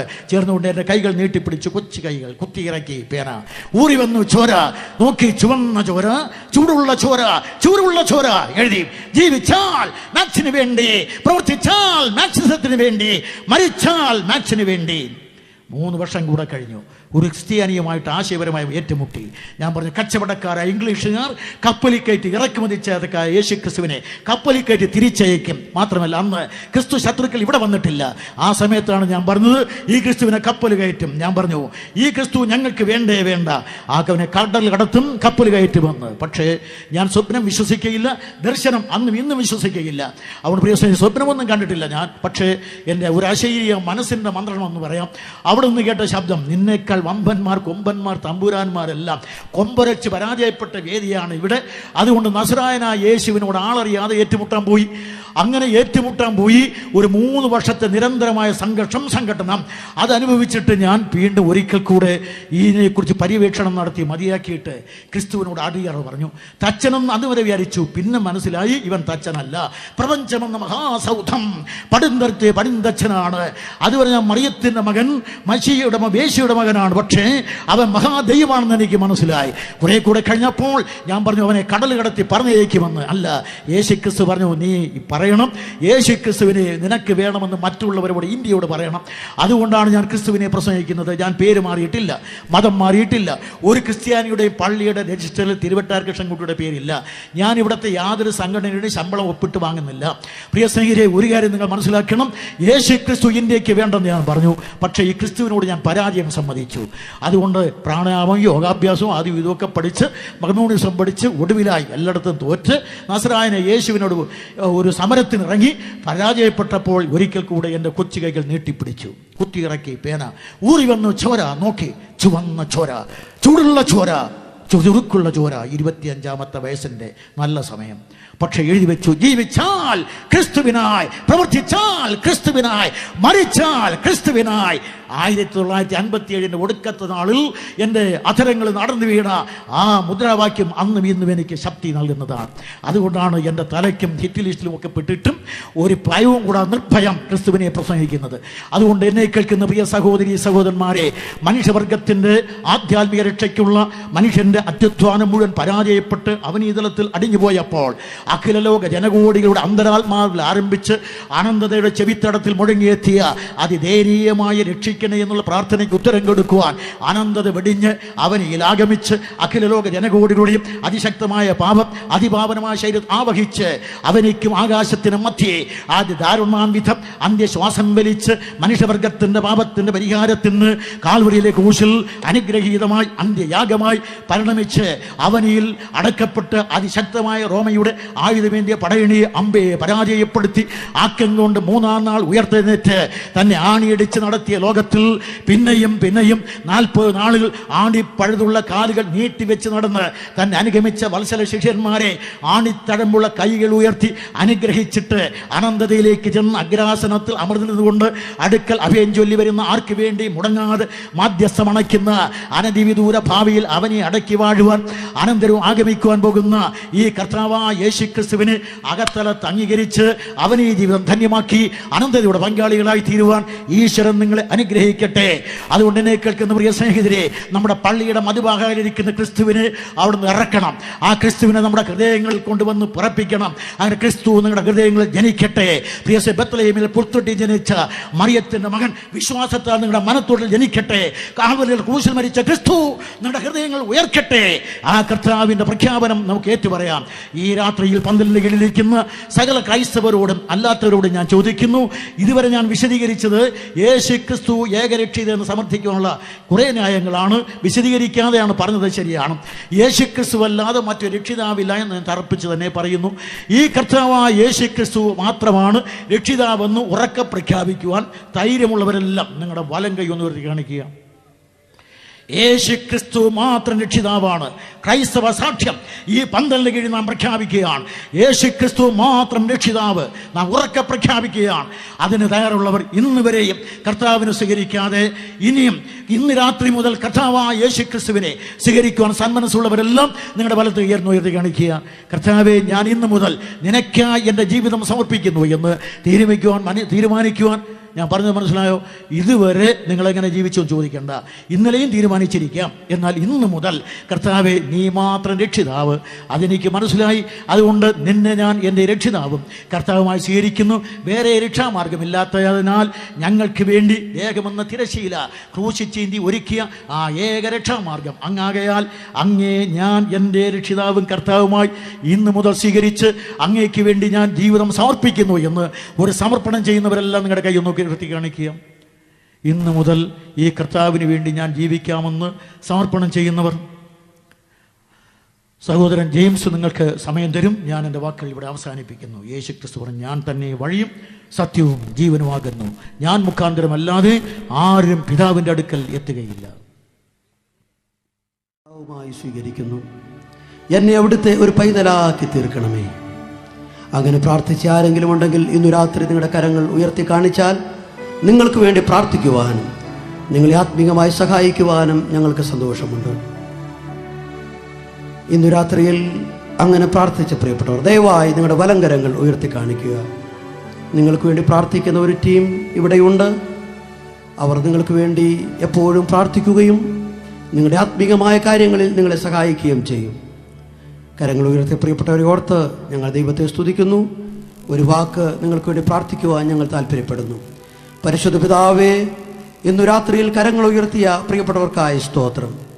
പ്രിയ സഹോദരന്മാരെയും സഹോദരിമാരെയും അവിടുന്ന് ധാരാളമായി സഹായിക്കണമേ എന്ന് പ്രാർത്ഥിക്കുന്നു. വിശ്വാസത്തിൽ നിലനിൽക്കുവാൻ അവർക്ക് കൃപ കൊടുക്കണമേ എന്ന് പ്രാർത്ഥിക്കുന്നു. ഇന്നു രാത്രി ഞങ്ങളെ അനുഗ്രഹിച്ചതിനായ സ്തോത്രം. കടന്നു വന്നിരിക്കുന്ന എല്ലാ പ്രിയപ്പെട്ടവരെയും അവിടുന്ന് ഓർക്കണമേ. അവരുടെ ആവശ്യങ്ങളൊക്കെ